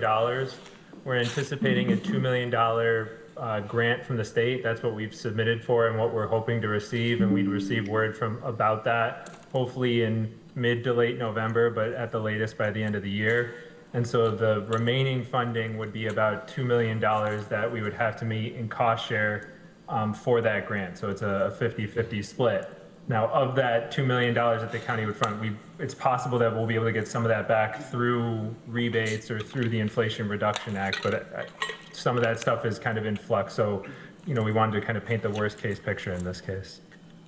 But the interest rate, where is that number coming from? That worst case, that was the worst case, which is we don't get the grant. So that. No, that was the 2 million, right? Or were you doing the bond on 4 million? No, that wouldn't be on 250 or on 2 million. That's a little high for 2 million. So Well, that's my point. We're only going to do this. The reason we're talking about the contingency is you only do this if we get the $2 million grant. If you get the grant. And if you get the grant, then we're only bonding $2 million. And $250,000 a year in interest seems exorbitant on $2 million. But interest is principal and interest, but yeah. It's principal and interest. Still, I'm just. Right. It is high. I think you're right. It's high. Donna, based on percentage, your turn. But, yeah. My question was for Terry. If we were not to go with geothermal, my understanding is we would not receive the grants, and it could be just as costly as providing the the HVAC system with a normal, non-energy efficient system. Is that true? For 1 year, for the 1 year, not the whole. Well, the total project is my understanding, that it would be around the $2 million. Is that right, Terry? No. No, I wish I could say that was the case. No, Okay. if we were to just put in a straight boiler system, it would be closer to $400,000 to $500,000. Yeah. It's significantly cheaper to just put in a straight boiler system. Okay, well, bummer. Dan, Rich, Mike. Terry, we had received some information from the CASE board, from our advisory board on energy issues, that talked about this being a large upfront cost, but a net savings over time. Can you speak to that a little bit, and what kind of time frame we'd be looking at before we might expect to break even? Yeah, I don't know that I've done the exact calculations, and some of it is contingent on how you want to frame out different things. I mean, so for a system like this, we'd be looking at a longer lifespan compared to a boiler system, at least for the geothermal wells. So there would be some savings over, we're talking about like a 40, 50-year lifespan. In terms of actual energy savings, you know, installing a new boiler there, it's going to be marginally more efficient than what we have right now. So it'll be probably a couple $100 in savings from the energy side for if we were just putting in a brand new boiler. Putting in the geothermal system would save a couple $1,000s, but again, because it's such an inflated price, it'd be hard to justify that payback on money alone. Where the real savings comes in is on the greenhouse gas emissions side. And so what we've done in the past is we've ascribed a value to the greenhouse gas emissions, and that helps bridge the gap. But again, it's contingent on that. Thank you. Can I ask a clarification on that part? Sure. And so if we got a new boiler, that would be approximately, because you said the geothermal well's 30, 40 years, but a new boiler might have to be replaced in 20 years, right? Yeah, a new boiler would have to be replaced in 20 to 25 years. I mean, these things can, you know, it somewhat depends. The geothermal well itself is probably, the well field is going to last 40, 50 years. Some people think even longer. There will be some of that equipment, some of the pumps and stuff, maybe the heat exchanger are going to have to be changed in that lifespan, but that would be at a much significantly reduced cost, right? We're not talking about in 25 years having to spend another $4 million to replace the geothermal system. We're talking about a couple $100,000 at that point. Rich? Yeah, Lee, were you saying there's an opportunity to kick the can down the road here? I was suggesting that, yes. It seems like we would benefit from getting more information on the grant, on the cost structure, and limping along for a little while and not doing this in this budget year. But I guess I'd welcome comment on that thought. Mike Sigler. I just wanted to say, say something and then I have a question. I support this in principle. I just wouldn't take it out of budget. This just seems like something, once we got to this point, we would bond for. And if we didn't bond for it, we would have it in our capital program. So I wouldn't take it out of target right now. My question for Terry is, the system we put in at the airport is relatively close to this, correct? The building. Did we oversize that at the airport? Is there capacity at the airport system? We did discuss this a little bit when we were talking with the engineers. Unfortunately, the distance is just too significant between where we put the geothermal well and where the actual Dewar facility is. I can't remember the exact distance, but it's well over half a mile. Oh, okay. Yeah, that's far. All right. Randy? Yeah, I just want, Lee, your recollection is correct, Lee, on what we discussed in that meeting. My question for Terry, let's say we approve this project in January, when would it actually happen?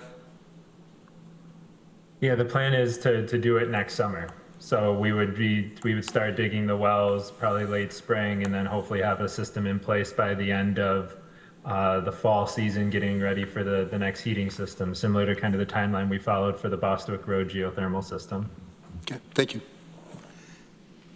Lee? That poses a question for Lori then.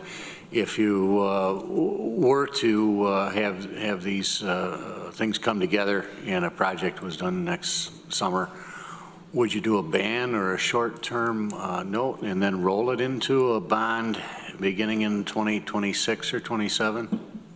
So yeah, typically that's how we bond. We band initially until we can sort out if there's funding coming forth, whether it be from grant or state aid, et cetera. There's a couple issues that I see. One is we need to do a bond resolution ahead of time to, if we anticipate bonding, which has not been done for this project. And also, just lost my train of thought. Don't we use those, don't we usually do those in February? Oh, that's what it was. So, thank you. So what we'd like to do is do all of our bonding at one time, because then that saves on the fees and closing costs on the bonds. So if we have several bonds, ideally, we'd like to do them at one time. We currently have a band that's due in February. So you'll notice on some of your upcoming agendas, we have bond resolutions going forth, even though we haven't necessarily determined on those projects for sure we're bonding next year. But what it allows us to do is, if that is determined through the rest of this budget process, we can bond. Otherwise, we'll be doing another bond issuance later in the year, and then that's additional fees and work. And bond counsel's expensive. Mm-hmm. I'm going back to Ann. Ann, what are you proposing? All right. So I'm proposing this at $250,000 one-time contingent. Okay. Is that the understanding of the seconder? We don't have a second. I'm just proposing it now. It's just getting on the floor. Shauna? Yeah, that's what I thought we had initially done. But I like this one just the exact same. I can't imagine that there would need to be further discussion. Wait, we need do we have a second? Oh, you second it? Yep. Can I say yes. One more thing, which I wouldn't ask Terry to speak to, because this is more our purview. The politics of what's going on at the state and the federal government does not guarantee that these funds are going to be available in a year or two. We actually have a grant application in, and because of all the great things we are doing with green facilities and other environmental things here, we are poised ahead of other counties there's a good chance we're going to get this money, because we're already almost not quite shovel ready, but we are ready to go. We have a lot of experience already doing this type of work. So if we do put it off for a year or two, it's a good chance it could be 2-3 times as much, and we probably wouldn't do it. And I asked the staff, Terry and Arel, to boil it down if there was one thing to go for. And again, we already have the grant in, and it's contingent on us getting that grant of $2 million. Point of information? Yes. When you say one-time contingent, are you saying we're earmarking part of our 1.58 million, or are we adding 250,000 to the 1.58 million out of one-time funds? I'm open to. I think, Dan, wasn't it, what your explanation was, we're talking about adding that to the contingent amount? In my opinion, it's the same thing. It has no financial impact, and I'm happy to hear if someone thinks I'm not saying that correctly. We're Have to get it later. not spending levy, we're just increasing that number in the future, and we have to vote to get it out anyway, so I don't think it has any real financial impact. So what if we just earmarked it now, and would that be okay? Work for you? Okay. Yes, Randy? Yeah, I agree with Dan. Terry, I see you're in the line there still. So there is over $700,000 in the green facilities account now, it's my understanding, and that we're also getting a rebate of an additional $1 million from the highway building improvements that we've done there for geothermal. That's going to be $1.7 million. Am I correct with those numbers?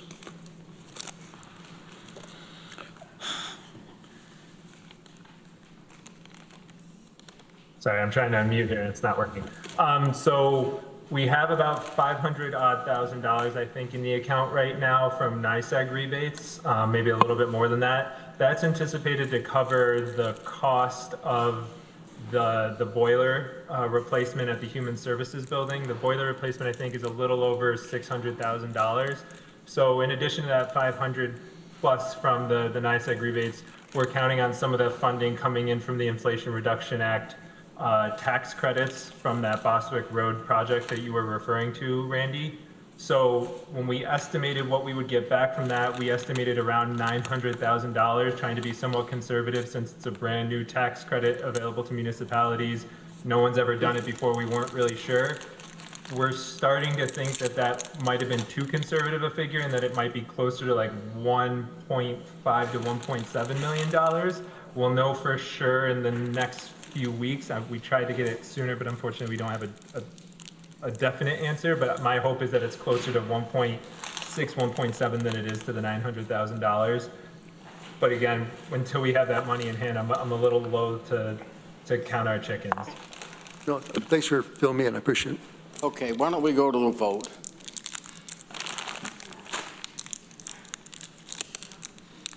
I want to point out that Travis has left us off Zoom.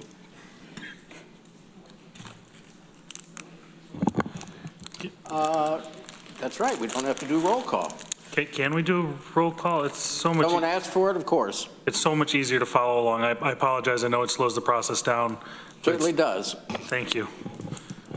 You're asking for a roll call. I am. Then slow we go. Go ahead. Shauna Black. Yes. Randy Brown. Yes. Amanda Champion. Yes. Susan Curry. Yes. Deborah Dawson. Yes. Rich John. Yes. Dan Klein. Yes. Ann Corman. Yes. Mike Lane. Yes. Greg Mezzi. Yes. Pillar. Yes. No. Mike Sigler. No. 11 ayes and 2 noes, that passes. Now, I have actually a question. Next up is the social services amendment for staffing for the shelter. Is that going to be controversial? Are you guys going to want to talk that? If so, we'll take the break now. If not, let's take this one and just get it through. Just vote. Yeah, so I have this listed as target, but I would like to move this as a 3-year, one-time. So I guess I'll say that and then I can say the reason. This is, again, amendment number 29, Department of Social Services. This is a request for shelter staff. I have a second from Shauna. So my thought process here, and this is something I haven't talked with county administration about yet, so surprise, I apologize, but this just sort of came to us. This was something that recently passed through HED, and I believe was at BCP or will be at BCP tomorrow, or Thursday for this this coming year.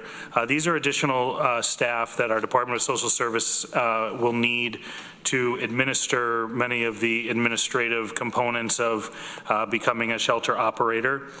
My thought with moving it to 3-year is that if we move forward with a shelter or shelter program that's expanded beyond our current capacity and beyond what we're currently doing, that we may have the opportunity to rethink what these positions are or if these positions are necessary or not, depending on the RFP or the service provider that may be selected for that. So that's why I'm asking now that they go into a 3-year one-time as opposed to hitting the target and tax levy. Okay, any comments?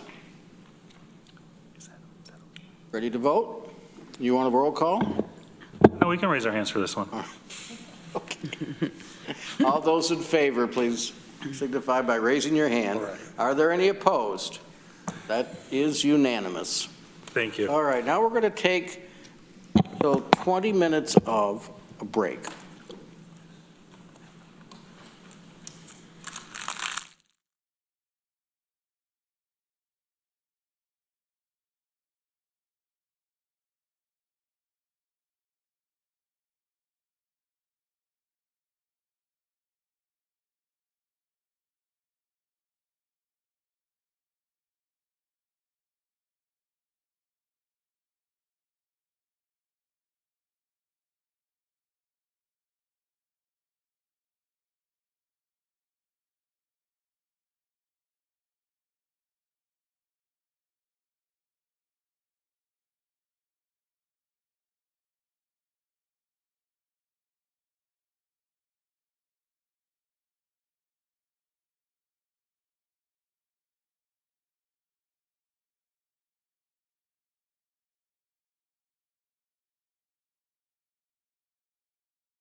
She spent too much. Okay, we're back in session. You can order stuff to go.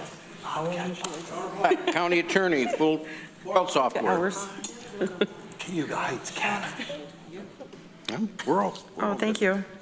I would like to move forward an amendment for the County Attorney's Office for FOIL software, and it's a one-time $19,533. Seconded by Deborah. So this is software that was asked of us last year, and it was to help the office with their many FOIL requests. I asked the office to do some research and to figure out what software would work best in the office, and they came up with this. And so wanted to put this forward. The paralegal, Erin Murphy, says that she spends many, many hours of her time doing FOIL requests, and this is going to make her job easier.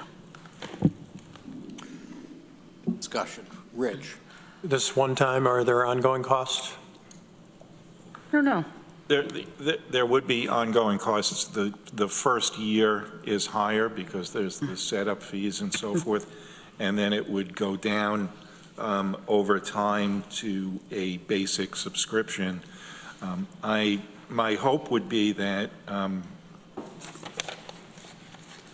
we would actually bring this in lower because due to the way this came up this year, what I basically asked Aaron to do is find a program that has, all the conceivable bells and whistles we could want and get the price for that. And what we received was this estimate where the first year is $19,533, then it goes down to about $15,396 in the second year, and then it just goes up a little bit because then you're at the basic subscription rate, so it's got a built-in escalator to it. But for each of those years, I would actually hope it would be a bit less than this because we're not going to buy all the bells and whistles.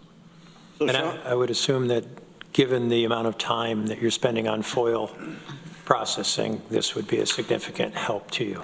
This would free up a significant amount of Aaron's time. Shawna, you're moving this 1 year 3 times?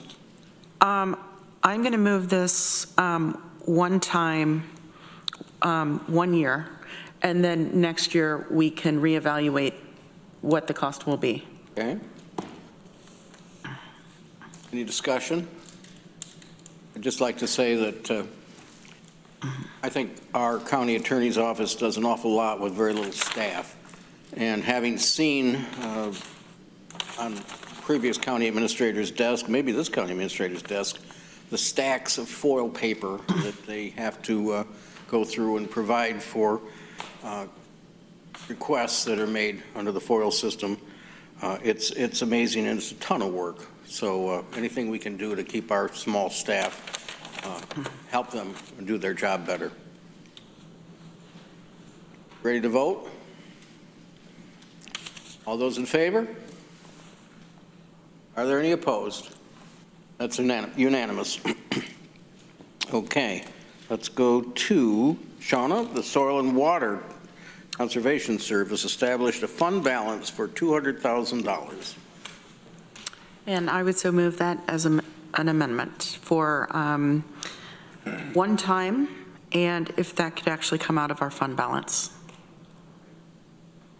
Just a minute, but we got a second here from Deborah. So you're saying you want out of fund balance and not out of target? Or not, rather, not out of one time? Is that what you're talking? Are you saying a one time? Same thing. Yeah. All right, gotcha. Yeah. Well, yeah, we're getting down into fund balance, aren't we? Discussion about this. Shawna, do you want to mention why we're doing this? You know what, I'll actually let Deb, because she's been the one kind of orchestrating this for a while. Yeah, so as you all are aware, Soil and Water is kind of a flow-through office. It handles grant funding to the various recipients, and sometimes that causes a cash flow problem. And what we have done in the past is we've every year we lend them $200,000. Then at the end of every year, they pay it back, and then the next year we lend it to them again. And when Lori came on board, she kind of recoiled. She didn't feel that that was a particularly kosher way to do it.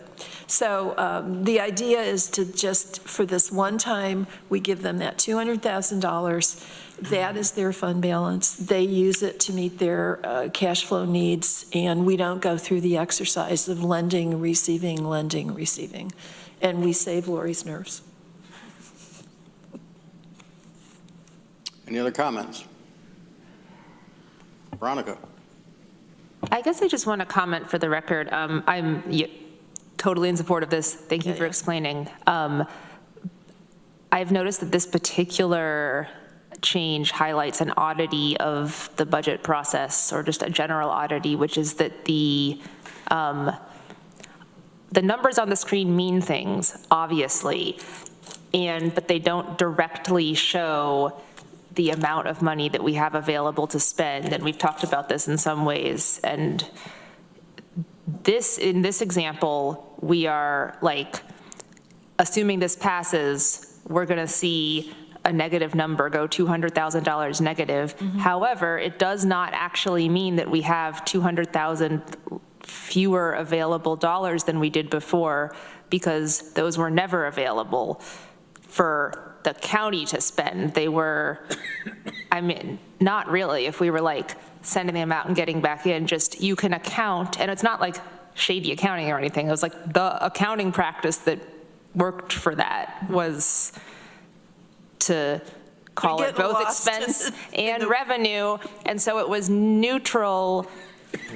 And this is another way sort of to achieve in practice the same thing, but it looks sort of bad for the budget, but it's not. And so I guess I just want to illustrate that sometimes things are not what they seem, and I appreciate having had the time to learn the details of this one oddity. Okay, ready to vote? All those in favor? Are there any opposed? It's unanimous. Greg, Board of Elections. Thank you, Mike. I'd like to move amendment number 17, Board of Elections, election stats. This was a department requested OTR, and I'll move that. Is there a second? Seconded by Veronica. So this is $8,000 in target. Yes, and this is for election stats by Severa, a program that will allow anyone to search either candidates or propositions or both using keywords, years, names, and more. This is the election results reporting software that New York State Board of Elections has started using to display election results on their website, and the response has been well received. I move this because I think it's important that we have as transparent and understandable election results as possible. I do think that's one of our sort of sacred obligations that we have, is to make sure that we have, fair and free elections within our county, and this just helps people understand those results in a in a clearer way. I don't know if anybody here around the table has tried to search election results before, but it's painful in our current process. So I just think this is a more accessible government. Anyone want to comment? Go ahead, Shauna. Have you spoken with both of the commissioners about this, and they're both on board? I have not, but it was submitted in their, as an over target in their presentation, and when they were here, they mentioned it. So I didn't feel like taking additional of their time was necessary. Steve DeWitt is here, by the way. Oh, sorry. Steve, do you want to comment? Well, yeah, I mean, we put it in as a budget request because we thought that, essentially what Greg just stated, it promotes transparency, and, I think it's really good for the public out there that you know, wants to get results and, you know, I'm in support of it. Thank you. Ready to vote? Those in favor? Are there any opposed? We have one opposed. Now that carries. Ann Corman. Thank you, Mike. Whole Health. I would like to move amendment number 47, and this is under Whole Health. It's Suicide Prevention Coalition support, and it's $16,400 one time. And Seconded by Veronica. thank you. And so this is to help secure funding for a paid part-time coordinator for the county's Suicide Prevention Coalition. And as is listed, there's a lengthy description in your packet here, but just to mention that we've had quadruple the number of contacts in the last 2 years, going from 6,200 in 2022 to 16,000 in 2023, and then over 11,000 in 2024 so far, on track for 25,000 plus contacts this year. So I think this is an important thing I wanted to bring to the legislature. Comments? Shauna? So if we fund this year, are they going to have funding for the position for next year?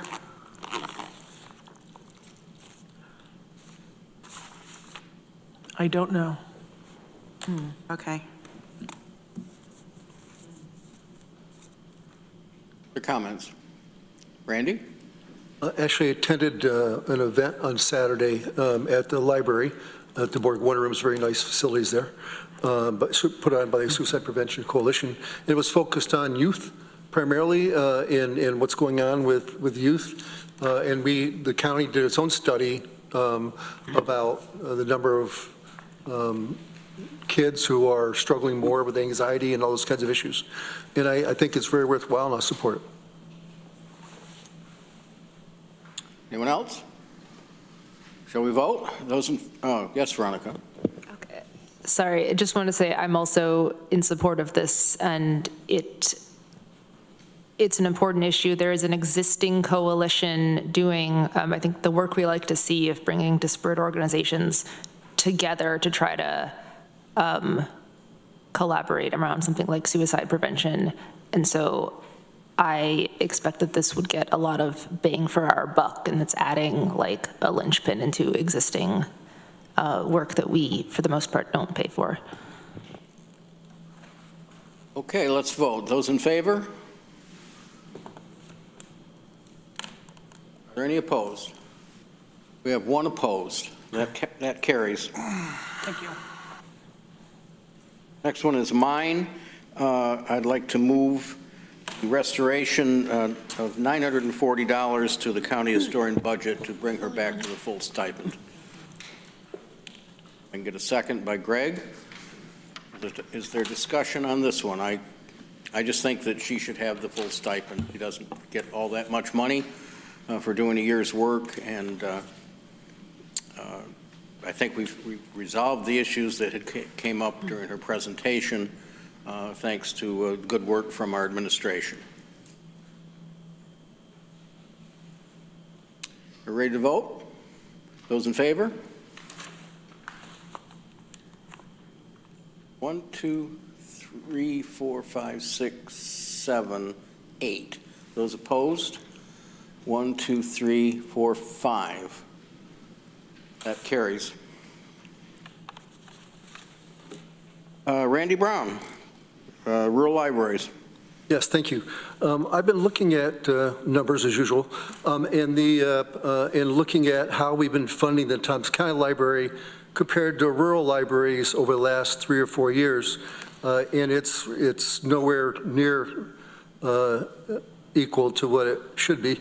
And we got a presentation from rural libraries as well as the Toms County Public Library on the number of people utilizing the various library systems. And the rural libraries are more than half of people are using their libraries as our own Thompson County Public Library. So I looked at funding for the library, Thompson County Library, and we increased funding to them by over $400,000 in 22, 9.7%. We increased it another $468,000 in 23, almost 12%. 24, we raised another 4.8%, and this year we're going to bring it back to the 2023 levels. But I've looked at their finances and whatnot, and their general fund balance and their unassigned balance have continued to grow. At the end of 2023 is $1.736 million. 1.3 of that is unassigned, and they've assigned other funding to things. And I also looked at their budget that was provided to us so far this year, and they're going to be about $300,000 under budget this year. Which means their fund balance will continue to grow. Whereas you look at the rural libraries, in 2022, we provided them $209,000. In 2023, $217,000, which was a 4% increase. 2024, $220,000, which is a 1.1% increase, which I don't know why that.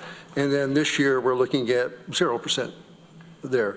So it's really not equitable at all, and they're doing just as much contact with people as anybody else. So my request is to take $20,000 from what we're giving to the Thompson County Public Library, give it to rural libraries, and let them hire youth programming or whatever they think. That's what they would do if they got a few $1,000s more per library. They would hire some youth to work in those library systems. And I think there's 6 rural libraries, if I've got that correct. 5. I think Caroline and Danby have like reading rooms. Yes. Right. And they should receive funding too, but I'm not sure how that works. So my proposal is to do that.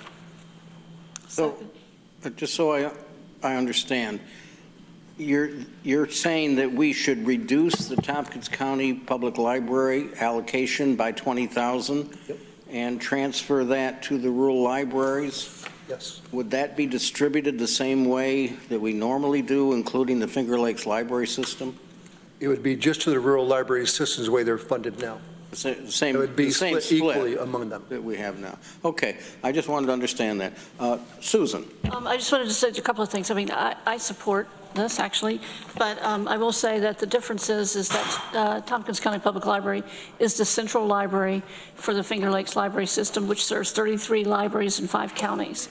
So there's a reason why it's given a greater allocation. It also has a greater responsibility. However, the rural libraries have been, over the past decade, really creating incredible programming and outreach to their individual communities, and I think it would be wonderful to be able to support them. But there are rules and regulations that govern the central library and how it is funded. And Sarah Glagowski, who's the chair, the executive director of Finger Lakes Library System, is here. If anybody has any questions. I need a second. I'll second it. All right. I'll second it. Susan has seconded it. Let's go to Rich. What the motion is? The motion that has been made is to remove $20,000 from our budgeted amount for Tompkins County Public Library, and then to increase the allocation in the same way we always allocate it to the rural libraries, and that would include Finger Lakes Library System. Thank you, Mike. Rich? Yeah, I would note we earlier voted to restore funding to the rural library system, and I think that might have been a unanimous vote. And I don't have anything bad to say about rural libraries, but I'm afraid we would be creating a difficult precedent if we're pitting the central library, the Tompkins County Public Library, against the rural libraries. And for a lot of the public, that's how it would be seen, that we'd be taking from one to give to another. I'd be more supportive, I'd be able to support this, I think, if it was just a straight funding request for the rural libraries. But as it is, I'd have to oppose this. Other hands? Veronica? This might not go anywhere, but can I move to amend it to just be the funding increase to the rural libraries and without cutting an additional 20,000 from the TCPL? Yes, is that friendly? It's friendly, and I just want to note that the rural libraries were instructed do not to ask for any additional money as directed by the legislature, which is why they didn't. Is it friendly to the seconder? Yes. Okay, And that becomes the main motion. Not necessarily. Is it unfriendly to anyone else? I consider it unfriendly. Yeah. All right, then let's debate. I'll second the amendment. All right, we have a second on the amendment. Let's debate that. Questions on the amendment or comments? So just a context for that, I'm looking back that Tompkins County Public Library did, I guess our funding for them is going through a 5% cut. They requested that to be restored in the amount of 216,000 and some, which was not approved, and no one's brought that forward. And so in that context, I don't feel like it matters a lot to cut 20,000 more because it is an amount that we would add to the rural libraries. And especially in the context of what Susan shared, that the requirements and responsibilities of the rural libraries in our county and the Tompkins County Public Library are in some ways fundamentally different. Or Susan's saying very. Deborah.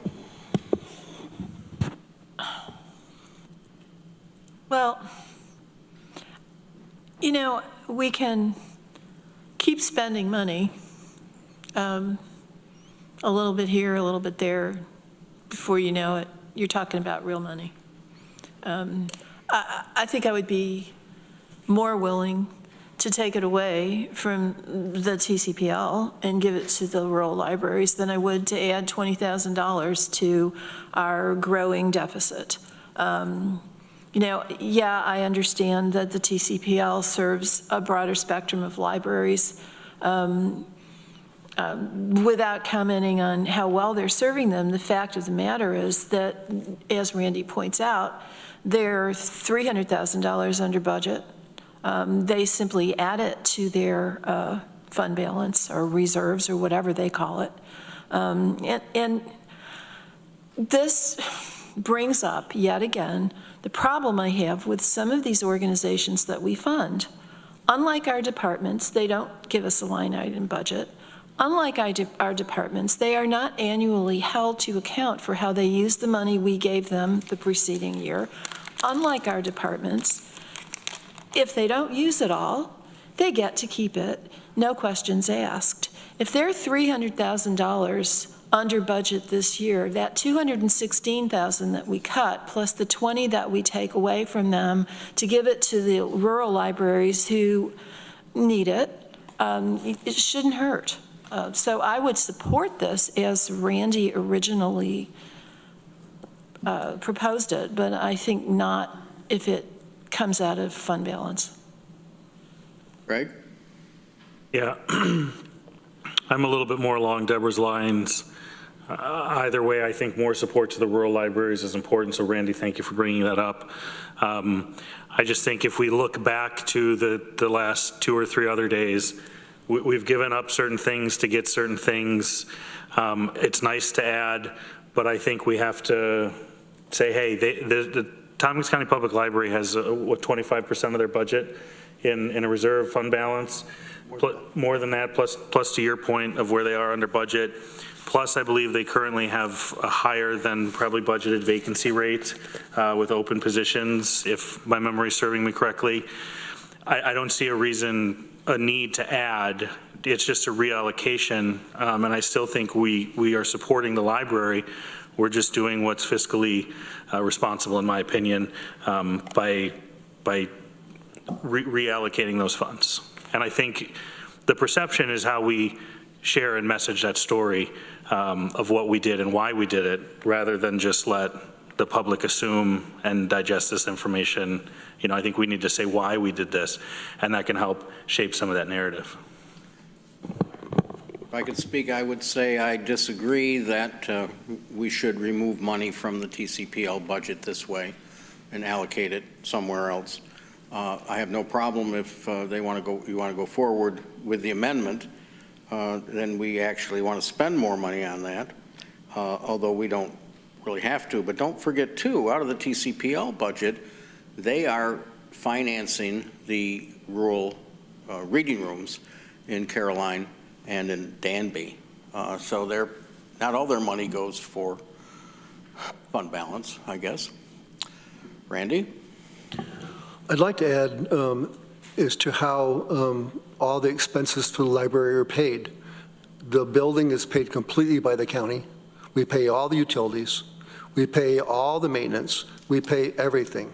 So they have no expense related to running their facility. It's all under the facilities budget. So having this huge fund balance really serves no purpose. So. Lisa.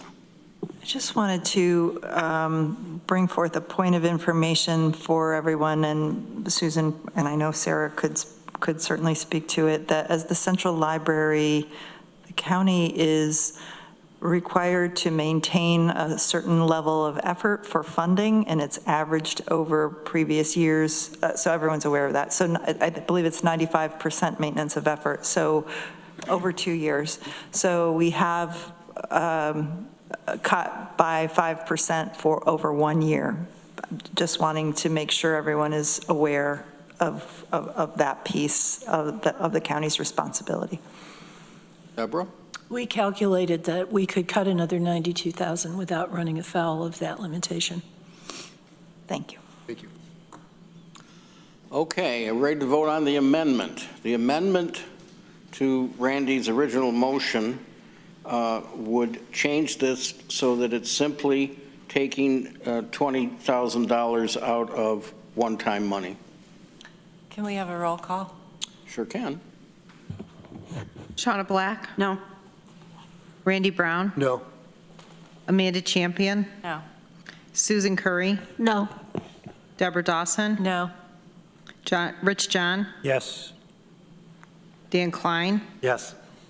Ian Corman? Yes. Mike Lane? Yes. Greg Mezzi? No. Veronica Pillar? Yes. Lee Shirtliff? No. Mike Sigler? No.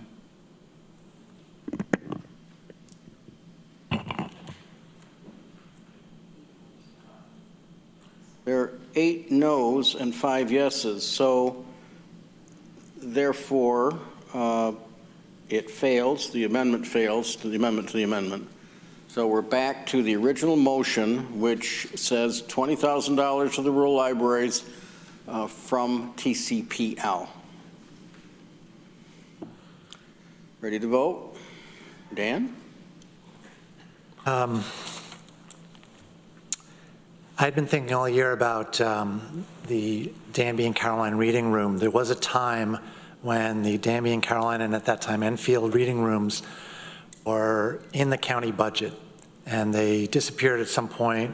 It was a very small amount, it was like $1,000 or $1,500 each. At some point it disappeared, I don't know when or why, doesn't really matter.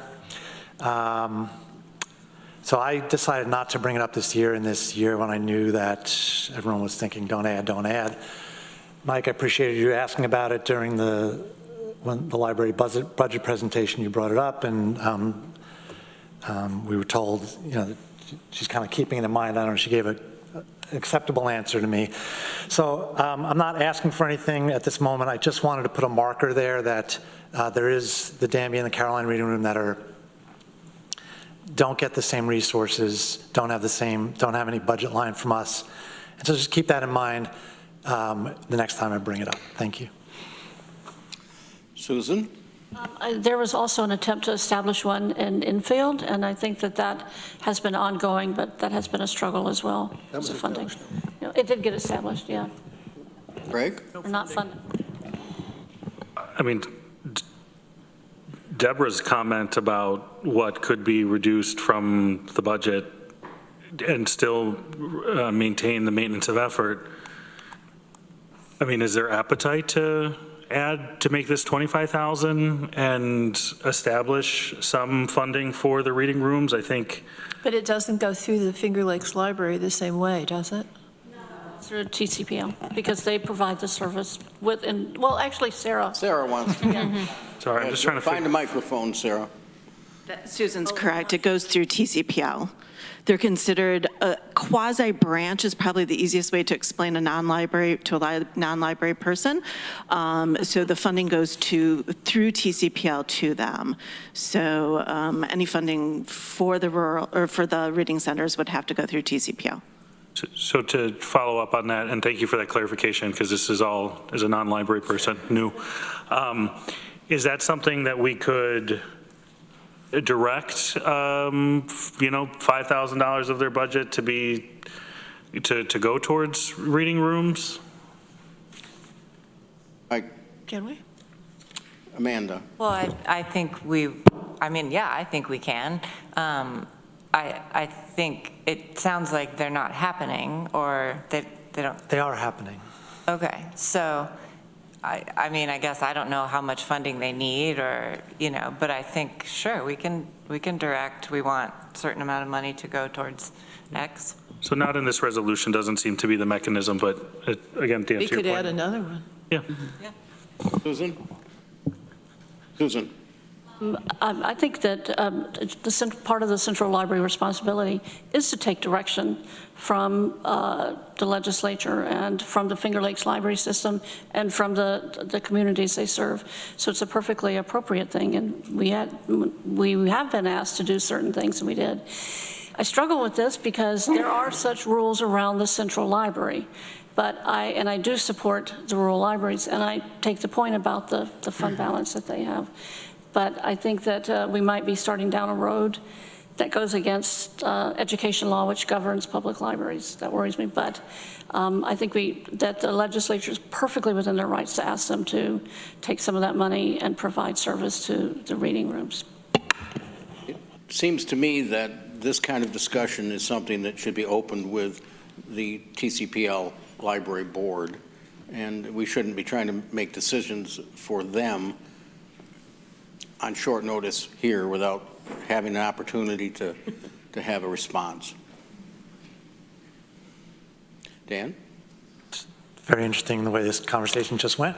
I thought that the reading rooms were able to accept funding directly. So is there some, I understand that they do get a certain amount of service through the Tompkins County Public Library in terms of book loans and stuff like that. But is there does anyone know of any reason why the reading rooms can't accept funds directly?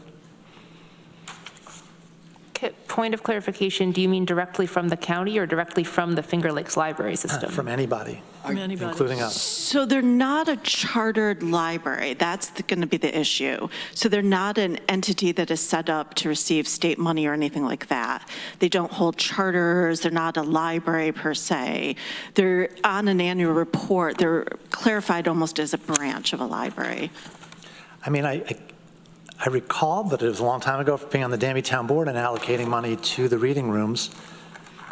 I don't know, I don't know what to say. I wasn't aware there was a prohibition against them receiving money from another source, in this case us, but. They may not have the staff the financial staff to manage that. They don't have the resources to deal with the finances as part of it. There is no technical staff. It's all run by volunteers. Rich? I just wanted to echo what you said, Mike. I think to go further with this, we really should involve the TCPL board. Okay, any other comments? So the main motion is to remove $20,000 from TCPL's budget and distribute it among the rural libraries in Finger Lakes. Can we just vote, or you want a roll call, Amanda? Roll call. All right. Shauna Black? No. Randy Brown? Yes. Amanda Champion? Yes. Susan Curry? No. Deborah Dawson? Yes. Rich John? No. Dan Klein? Yes. Ann Corman, No. Mike Lane, No? Greg Mezzi, Yes. Veronica Pillar, Yes. Lee Shirtliff, Yes. Mike Sigler, Yes.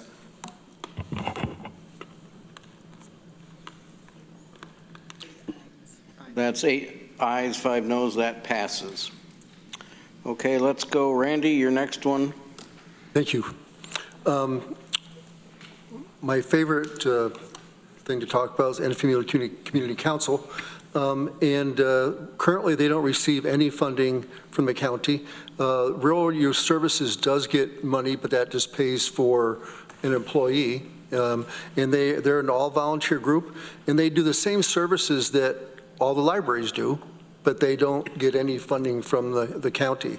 They do have a reading room, and they have numerous events, including they provide access for Thompson County Whole Health. They've built a room for them so they can come and do counseling there. There's no charge for that they're charging. And they have numerous events. It's a really nice facility, and it's an all volunteer group. Nobody's paid, and they're just trying to keep their head above water. Of course, we know. Can we see if there's a second? Seconded by Veronica. Sorry about that. So I'm searching for the opportunity to see if we could fund this. I think I have this down for Target because I think they should be getting the money on a continuous basis. Thank you. Lee? I appreciate what Randy's attempting to do. I've got a community council out our way that probably could use some funds too. And it takes me back to, I think 2 years ago, when we were looking at funding separately an individual food pantry. And that was kind of a difficult conversation for us. And I'm pleased to see that in the last 2 years, the Human Services Coalition has factored in the food pantries into their discussion and have helped move it. So, you know, in that vein, I think I have a hard time supporting one individual council when, you know, maybe there's a few more that are just as deserving of it and ought to be taken a look at under some broader parameters. Deborah. Well, I have a problem with this because in addition to the issues that Lee's raised, unless we're contracting with them for specific services, isn't this a gift? And we're not allowed to make gifts. I don't think I'm endearing myself to the folks of Enfield, but Deborah is correct. In terms of how a municipal entity can spend its funds in this type of situation to support a community group, simply saying, you know, we are going to support this group because they do a lot of good things for the public, which I'm sure they do, is considered a gift by the Office of the State Comptroller. The Comptroller does provide a roadmap as to how these kinds of arrangements can be structured, which is the public good is identified, and a contract is entered into where consideration is received by the municipal entity in return for the funds that are paid. The kind of a typical example that's given is Little League, because, you know, who doesn't want to support Little League?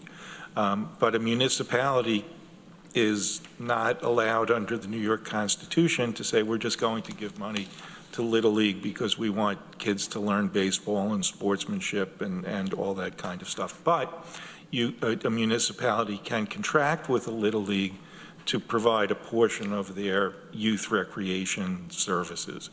So where there's a contractual relationship, and I think, you know, Lisa can address some of the other circumstances where community groups do receive funds. you know, it can be accomplished. There, you know, there may be RFPs that the ECC wants to respond to for contracts that they may be able to enter into for the contract with the county, or there may be other applications that they can put in. I think Lisa can address those. Thank you for that comment, Maury.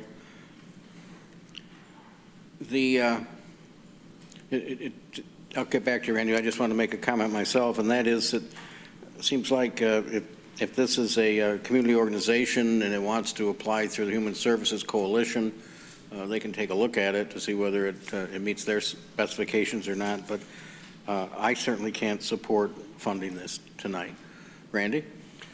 You know, I guess my interaction with Enfield Community Council is that they're not a sophisticated group of people, and they've never even thought about asking the county for funds, probably because they felt it was never going to be received well.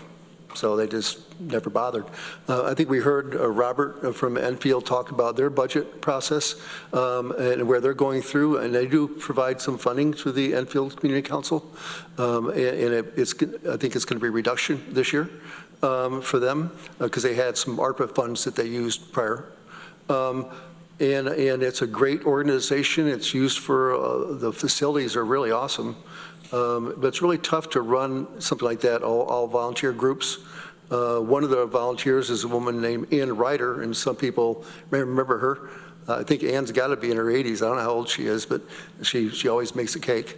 But that's the volunteer group. Also the former supervisor for the town of Enfield, so I just want to put that shout out. So I mean, it's just a small group of people, like all groups, trying to do the best they can.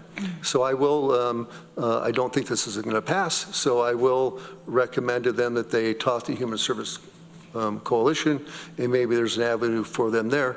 And I think to your point, Dan, this is part of that whole discussion because you have community councils out there as well doing those, very similar to Enfield. They have probably identical. They're using reading rooms and whatnot. Maybe we can have that discussion. So. Okay, any other comments? Are we ready to vote? All those in favor? 1. All those opposed? I think that's everyone else. All right, 1 for 2. That fails. Let's go on, Randy, to number 57. Okay, Enfield, I talked a lot about the Enfield, or I'm sorry, the Cornell Crop Extension. This would be a reinstatement for them. I looked at, you know, and I actually provided some information that was provided to me from CCE. It was quite interesting to see all the things that were funded and what this actually funds, the positions themselves. So you do have that information. I will say that the way they're tracking their finances is 100% better than it was 2 years ago. And of course, I focus a lot on finance with these entities. But if you look at what their actual target appropriation is, it was $722,000 in 22, $744,000 in 23, $759,000 in 24, and it's going to drop to 720 something, I think, this year. So it's pretty much back to 22 levels. They're people who work here, and inflation is killing all of that. Any progress they've made, and I've seen huge improvement at Cornell Crop Extension. You have a new executive director. Now is not the time to throw another fastball high and tight on them when they're really getting their act together. So I'm hoping that you will approve this. Does anyone want to second it? Seconded by Ann Corman. Go ahead. Sorry to interrupt, Randy. And I did not make this target. I made it 3-year, multi-year. So that's my request. Other comments? Dan? Yeah, I'll vote for this. I worked for Cooperative Extension for a number of years, and Cooperative Extension, along with Tompkins Community Action, in my opinion, are the two organizations in this town where they'll just pick up a lot of stuff, a lot of programs, they say yes easily to things that don't fit into other organizations. And that's something I've always really admired about both of those organizations. And similarly, and I'm not sure this matters to you a lot, but it does to me, they're very flexible in terms of their staffing. And they are all the time getting these grants that maybe only funds 10 hours a week, and they'll pair it with another job that has some other grant funding, and they'll put them together to be able to employ a person who actually gets benefits. And that's a flexibility that most organizations don't have, county government doesn't have, and I really value it. And I could see how, just from the description of what this funding goes towards, demonstrates that Randy provided for us, demonstrates that little bits of different jobs matter and add up, and that this would be a little bit of a lot of jobs. So I will thank you for bringing it forward. I will support it. I've always said that we have three stools on the public education part of Tompkins County, in a county which is dedicated to education, and it's our biggest employer, and they are our TC3 College, our Cooperative Extension, and our TCPL Public Library. And so I will vote for this because I think we need to support that third leg of the stool. Other comments? Rich? I'd just say I was inclined to oppose this, but your comments and Dan's, I will support. Others? Let's vote. All those in favor? This side of the room. 1, 2, 3, 4, 5, 6, 7. Those opposed? 1, 2, 3, 4, 5, 6. Carries. Passes. Thank you. Lee? Facilities. And point out that Arel is on the screen. Is he? Okay. ID number 58, facilities budget, reduce utilities, $150,000. So moved. There's a second. Seconded by Greg.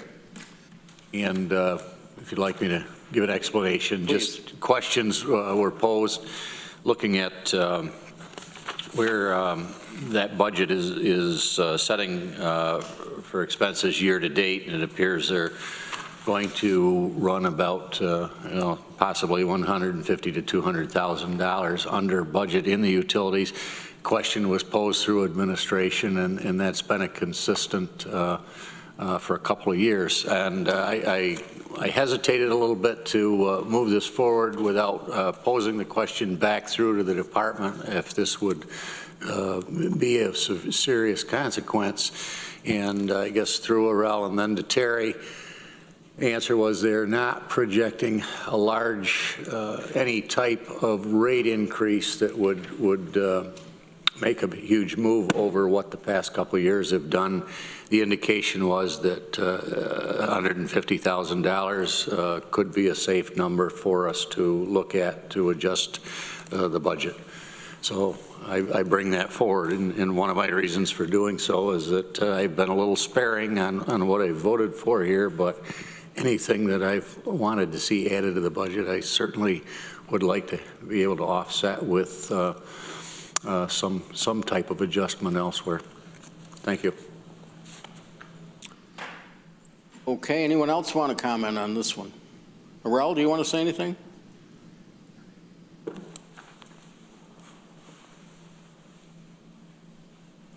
See him. There he goes. No, I think that's acceptable. We've looked at the trends over the last couple of years. I think I factored in I was a little more conservative in thinking that the rates may be higher, and they haven't been. And also through the energy improvements that we've done over the last couple of years between geothermal and VRF at mental health, I think we we've actually done pretty well in our utility usage. And so no, I feel comfortable with what Lee is recommending. Thank you. Anyone else? Let's vote. All those in favor? Are there any opposed? That's unanimous. Basically. Now, where are we?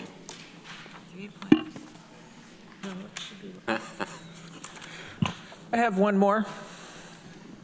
Yes, ma'am.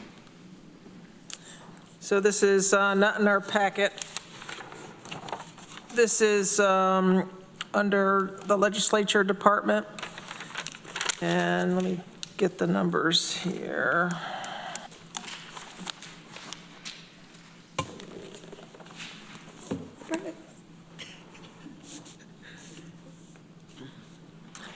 So this is for local mileage. I'll explain a little bit more, but this is for legislature local mileage. I'm proposing an amendment to put 4,000 in target for 2025 mileage. Adding that to that line, is that what we're talking about doing? I want to understand what you're doing. Target. What do you mean, what line? Legislature mileage line, you want to add $4,000 to it? There is zero in it right now. Oh, there's zero in it right now. Okay. That would explain it. So yes, Okay. 5,000 or 4,000 plus zero, yes. All right. Is there a second? Dan? And now this is a target Right. increase? Okay. So a couple of figures here. In 2024, we had budgeted 11,000 miles. In 2023, there is an estimate, we used about 3,400 of that, and that's not an exact number, that was just what Katrina could look up for me really quick. So as folks know, we don't get a lot of pay, and so for legislators like me coming from a far end of the county, I often put in over 200, 250 miles for reimbursement. I don't ask for reimbursement every year. Last year I didn't, but most years I do. I'm sorry, 250, did I say per month? That's what I do. And I'm on peak HED downtown facilities to go to 2 legislature meetings, IAED Executive Committee, IDA, IAED board meetings, Town of Ulysses board meetings, Enfield, Trumansburg Village, come down for supervision meetings, interview, all kinds of things. And budget season's a whole nother animal. So, I'm just asking for this to be put in, and 4,000 might not be enough because the rate is increased each year. And so I would like us to at least entertain that for those of us that are coming from the further parts. There's times, I just looked at 1 month, there's twice that I came down twice because I come to a morning meeting at 9. I don't have an office. I'd like to stay down here and work, but I don't have an office. My office is at home. So I go back home, do my work, and then come back down for a 4 or 5:30 meeting. So I would like folks to consider this.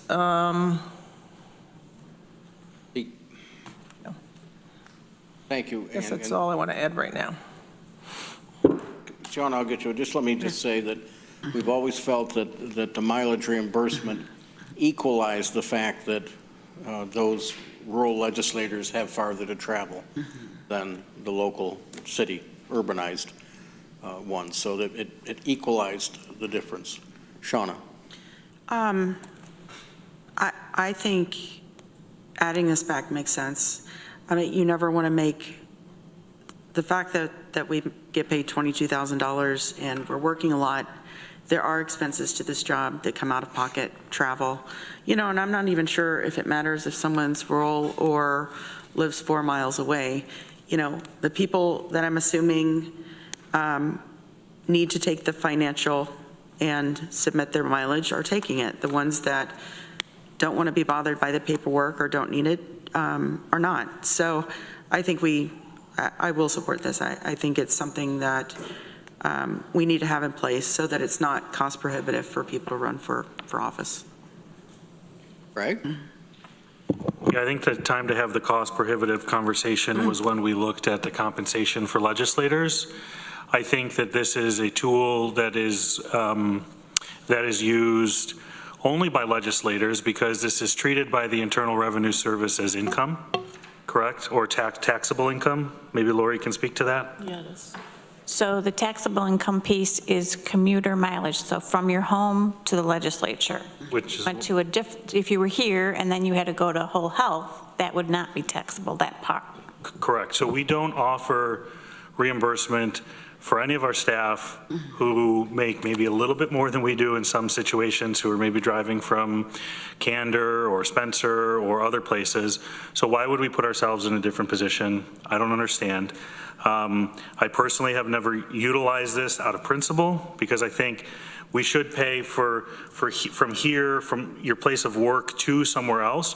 I don't think we should pay for home to somewhere else and have that, you know, taxed and treated like income. So, and I especially think in all the conversations that we have around this budget season, adding this back in as a benefit is not the way to do it.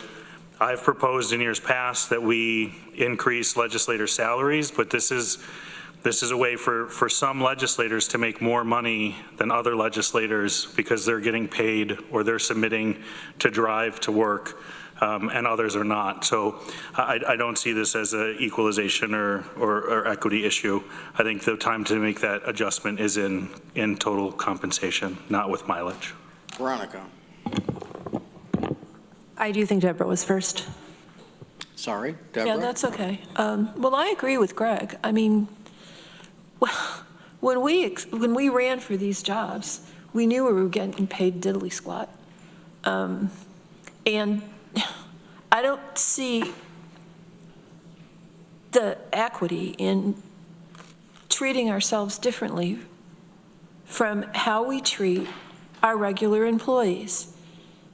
Every social welfare examiner, for example, gets paid the same amount of money, whether they can walk to work from downtown Ithaca or whether they have to drive in from outside of the county. They do not get commuter mileage.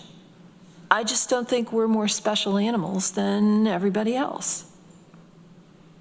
And I think it makes us look bad in a year like this when we've been so strict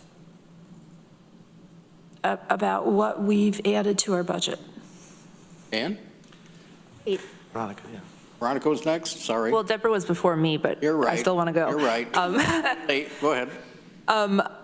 I think the difference between us and our other staff is that our place of residence is part of the job requirement for these positions. I know some of our positions you have to live in the county, but maybe you don't, but we have to live in our districts or we wouldn't be in these roles. And that's what's different. So it's like, it is a bit the county business that Annie lives in, well, you don't have to live in Ulysses, but Ulysses or a certain part of Enfield, and it's the county's business that I live in the city, and so on and so forth. So I think that's the argument for treating us differently, whereas it is like, I wish that all of our staff could afford to live exactly where they want to, but it is where they live does not, I think for the most part, impact their job. And so people can make their own decisions and the trade-offs they want to make. I just started another job working in Newfield. So now I get to commute and I'm not getting reimbursed for that, but I don't expect to because it's not Newfield School District's business where I live. It doesn't matter. But it matters for this job where I live because I'm representing a location within the county. And so I will support this amendment if that wasn't clear. Dan? I'm going to say the same thing. We are required by law. I'm required by law to live further away from this building than Rich is. So it's not unfair that we have a slight differential pay scale. Rich? Yeah, I understand the reasoning behind this request. I just think in this budget year, I will not support. Mike? I was going to say, I understand the rationale. I'm going to vote against it, though, and I would like to note that if we built the center of government at the mall, it would considerably shorten my commute. So, just something to consider going forward. Well, you'll have to take that up with Greg. I will take that up with Greg. Ann? Yeah, this is something that we'd be taking away, and if, I don't know if you want to call it pay or whatever, I call it reimbursement. So this is something then midterm, I won't get, or I guess towards the end of my term, I won't get reimbursed for again. And it's hard to get people to run for office. If that's what we're going to say going forward, that we're not going to reimburse people for mileage, you better raise it, the salary quite a bit more if you think that Tried to do that. the salary Should have is, done that. We tried to do that. if the salary would have to be quite a bit more, but still, there's a disparity for different municipalities. I legally can't come down here. I got a bus pass, and I used it once because I have to walk or somehow, there's no park and ride in where I live, so I'd have to walk 1.5 miles down the road, or I tried my bike on, try to get the bike on the bus, or the scheduling, forget the scheduling. So I have to drive. I can't carpool. If I have a meeting and I have one, I look at different months that I've put in for, and okay, a meeting at the jail, a meeting at the airport. That's a long way to go, and then I have to go back home, because again, I don't have an office here. If I had an office here, it'd be different. And when we have a center of government and we have offices here, maybe you can look at that different, that we have offices downstairs or up here. I can't, I've tried to work here, it's really, really hard, really, really hard. But this is not my office. So unless you're gonna make this my office, and unless you're going to do something different, I really think it's unfair to not reimburse for mileage. It also makes me we're coming up on the new year. How many, Dan asked me to be on a couple extra things. I was like, sure. I have to go to South Hill for some of my meetings. That's a long ways from Trumansburg. Then I have to go back home and come back down later. So to ask people from rural areas to chip in and to go to more things, or to go to, show up at INHS, or go to the conference center openings, to go to these things. I go to a lot of these things, and I know a lot of other folks do. But if people want legislators to show up at a lot of events, and if you want us to do that, I think it's only fair to reimburse us for that. Let's see, Randy, and then Greg. I don't utilize the local mileage reimbursement, probably because I just don't want to hassle with it. But I will note that, and I will support this, that our local mileage and travel training budget was $39,000 this year, and we've cut it by 50%. So. Greg? Yeah, I would also point out a lot of that is because we never utilized it to what it was budgeted for. So we're finally right-sizing the budget. I also think, to Ann's point, you're not losing all the mileage, because when you have to go to the conference center or South Hill, you can put in mileage from here to those locations, or mileage from here to the airport. That's within the mileage policy. Am I correct? But it's the travel from your home to here that you can't account for. So if you have a meeting there, you could submit mileage from here to there, even if you go from your home, or do you have to make a stop here first? I'd have to stop here. I'm going down 13. I'm not even coming through downtown Ithaca. No, but I'd have to look into that. I'm not 100% sure if a physical stop has to be made. I don't know. yeah. But you're not losing it entirely. I disagree. I'm not going to write down that I'm coming from here. On the mileage, you have to put the address. And I'm not going to put my address from here, because that doesn't seem right, that I'm coming from here to go there when I'm not. Amanda, Let me call the question. you can if you get a second. Seconded by Mike Sigler to call the question. All those in favor of calling the question, raise your hand. 1, 2, 3, 4, 5, 6, 7. Those opposed? 1, 2, 3, 4, 5, 6. The question is called. A roll call, please.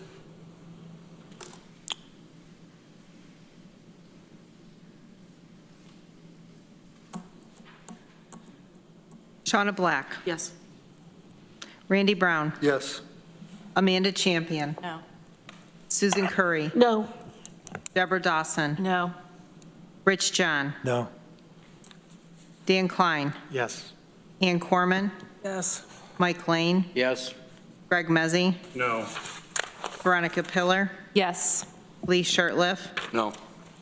Mike Sigler. No.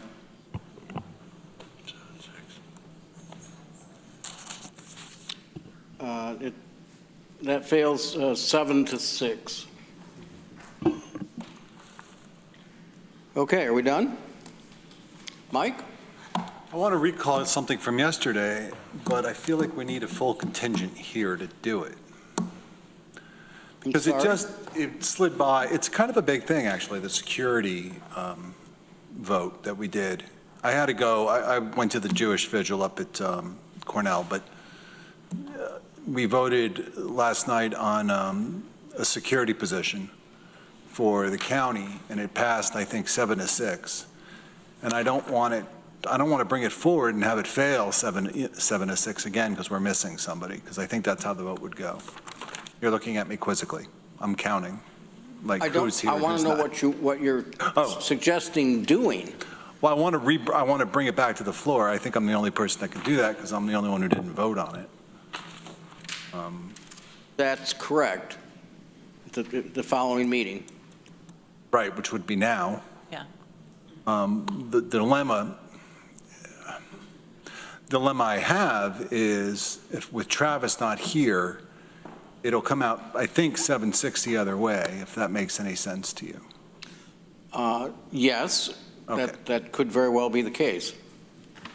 And I don't think that's a good way to You do can it. bring back an amendment at any time in the budget process, right up until the day we actually vote on the budget after the public hearing. Is that what you were going to say, Dan? Yes, including Tuesday, the next legislature meeting. So I don't have to do it today, I can do it later. Okay. Are you okay? Veronica has a question too. Can someone confirm for me what happened with the security staff amendment? It passed, right? To add it? 7 to 7 to 6. 7 to 6. Okay. So if it passes, I want it to I would like to be either 7 to 7, or I would like everybody to be here to vote, just because it's kind of, it seems like an important position to me. Are you hoping to I'm not cut it? hoping for really anything. I'm going to vote against it, but I don't know where everybody else will be on it. So you are No, hoping I see. That makes sense. Thanks. I would anticipate it failing, but that somebody may change their vote. I have no idea. But if it fails, I want it to fail on an even with everyone here, as opposed to. Well, you would be, if everyone voted the same way, you would be replacing Travis's vote, and he voted no. So, and if everyone voted the same way. I didn't know how Travis voted. It would still be 7-6, and it would pass here. I think so. If everybody voted the same way, it would If everyone voted the fail. same way. Oh. No, Was he? it would still So pass. he was. It would still pass, because if again, I write down, that's why I like roll calls. Right. Because you can go back and, okay, so. Well, then yeah, I'll wait till Travis comes back. 7-7 if he voted. It's going to be 7-7, it's not going to pass, yeah. So you have Unless to lobby someone.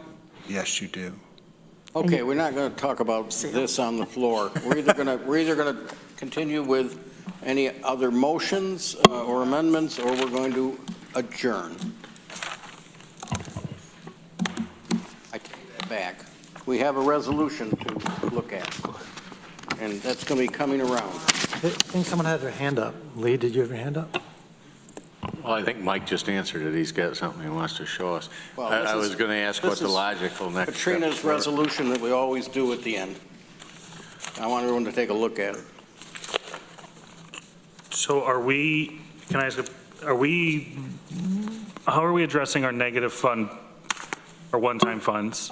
Got one.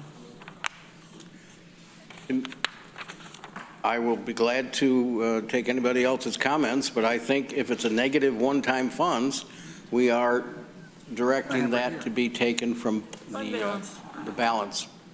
Okay, and can Norma provide us, or Corey, the number that 1% of the levy is equal to? 534,451. Randy? Sorry, is there a motion or what's Or is happening? that point of information? I think it's information. Randy, you have something? Yeah, I'm not prepared to vote on this at all. I have some questions about our income that we projected. I'm worried maybe we projected too much interest income. I'd like to understand how you got to that number. And maybe it's spot on, but frankly, I haven't looked at it because I don't know how much cash you're actually investing at a particular time.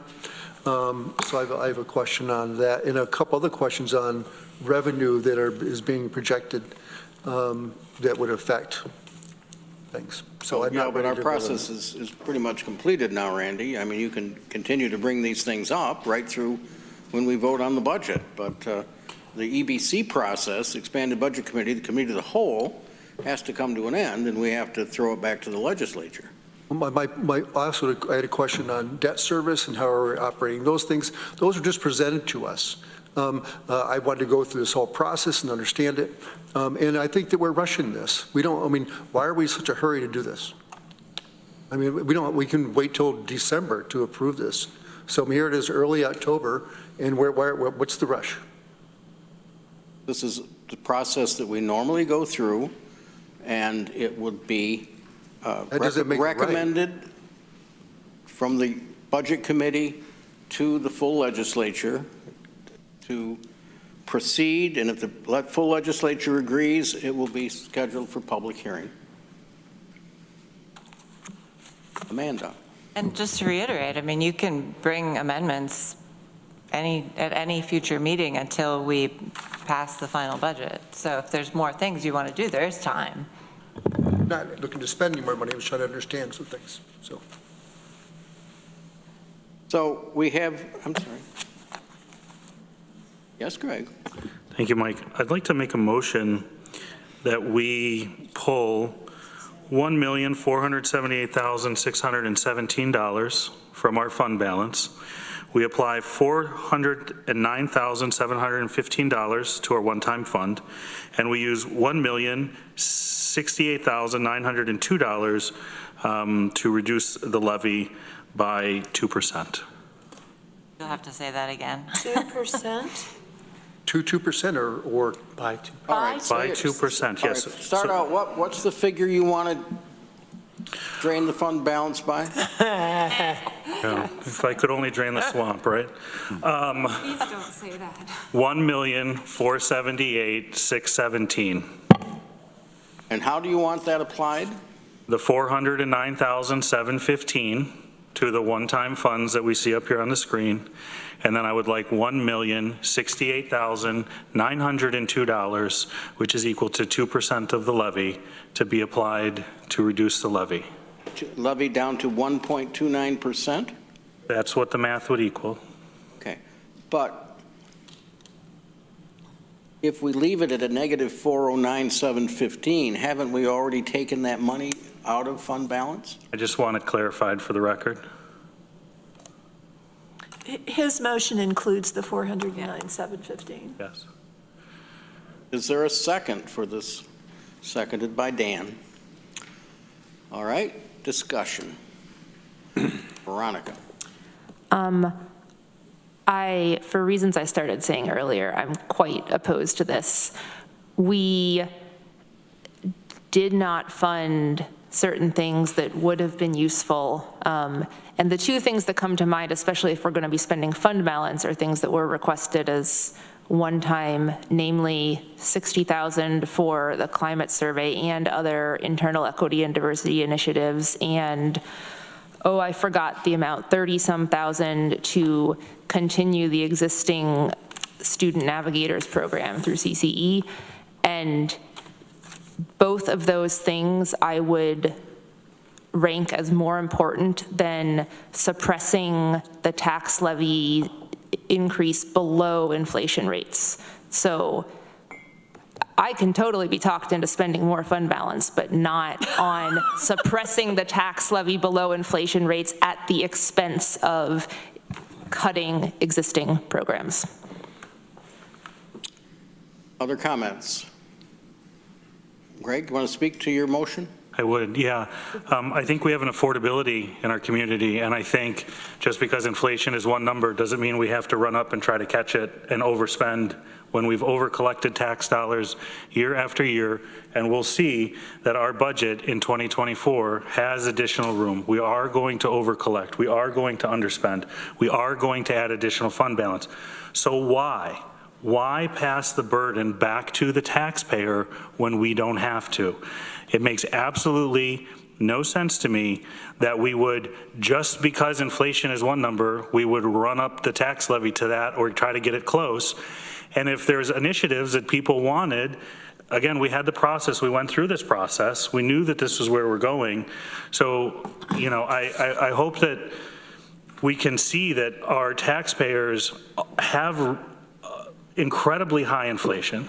They have assessments which have grown, they have school tax bills which have grown, they have local and municipal tax bills which have grown, and we are in a financial position to try to be able to take care of our taxpayers and lower the tax burden that our entire community will end up paying in one way or the other.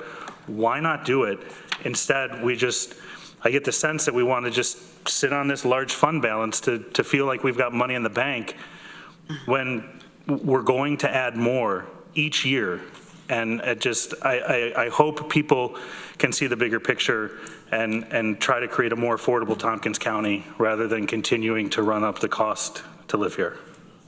Deborah, then Veronica, then Shauna. Well, everybody knows how I feel about fund balance. There are so many reasons why I don't like this annual discussion about whether or not we should suppress the tax levy by using fund balance. I don't think it's transparent to our taxpayers. I think it allows us to spend a lot of money in ways that the taxpayers don't feel, and so they don't see, and so they don't come in and say, wait a minute, I don't like the way you're spending my money. That's number one. Number two, so say we do this. We have now added, I don't know, how much money to our target? We've added all this stuff to target. So in coming years, we either have to keep spending fund balance to keep the target from the levy from going up, because we've now, unless we initiate zero-based budgeting, what we have now done is created a target level that is going to go up 2% or more every year for maintenance of effort, because there's your inflation. And I would mention the fact that since 2018, our budget's gone up over 25%. Our tax levy's only gone up 9%. And a lot of that is new build. So we've been playing this game for a really long time. I don't think it's transparent, I don't think it's honest, and I don't think it's sustainable in the long run. But y'all will do what you will do, and I will vote against the budget. I've got a whole list. Veronica's next.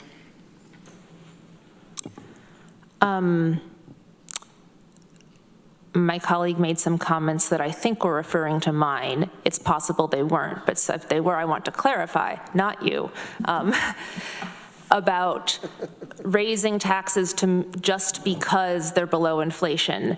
And that is very clearly not what I am proposing doing. I am using inflation as a comparison because it sort of measures the extra cost burden added to everyone, added to the taxpayers, added to us in the county doing our jobs, just like across the board. And so I think, of course, we should probably scrutinize every single dollar, but if the cost of everything, you know, the people's tax payments are the salaries, the cost for this and that program, if it was all marching up at about the inflation rate that the cost of everything were marching up, that's not necessarily perfect, but it wouldn't make me balk and bat an eye.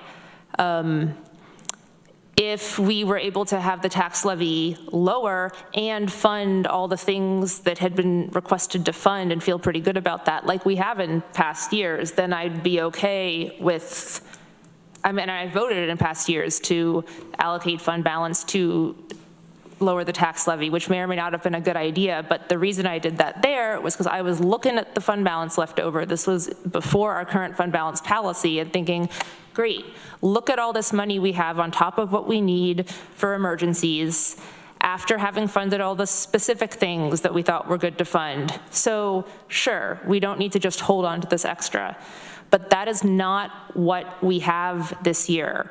There are things, countless things that I think every single one of us voted, not all for the same things, that voted against, not because we didn't think they were worthwhile, but because we didn't have enough money. And some of these things are more important, I believe, for the health of our county.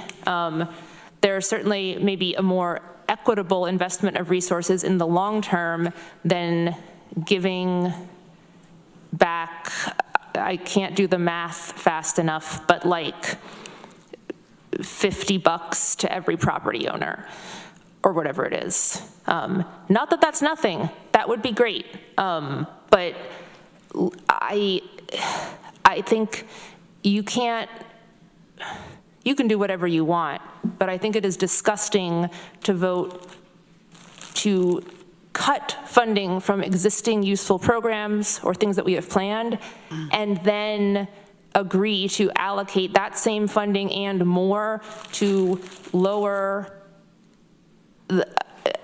a tax levy that is already, like, yes, in the context of high taxes, but one of the lowest local tax burdens we have here due to the very caring actions of legislators present and past. Shauna. I think for years we have played a very dangerous shell game, and I think that we have moved funds here to make this tax levy lower, to provide tax relief, and I've been part of it. I voted for it a few years. Last year I didn't. This year, whenever I look at the docket of projects we have coming ahead of us, we have a $30 to $40 million center of government that we're full steam ahead on. We have a $30 to $40 million jail and public safety building. Again, we're going to probably start that in about 2 years, 1 year maybe. And then we have a shelter that is kind of the cloud over all of us. We have no idea how much it's going to cost. We have no idea if the state's going to help us out. We have no idea if we're going to be running a shelter from here until eternity with possibly zero funding.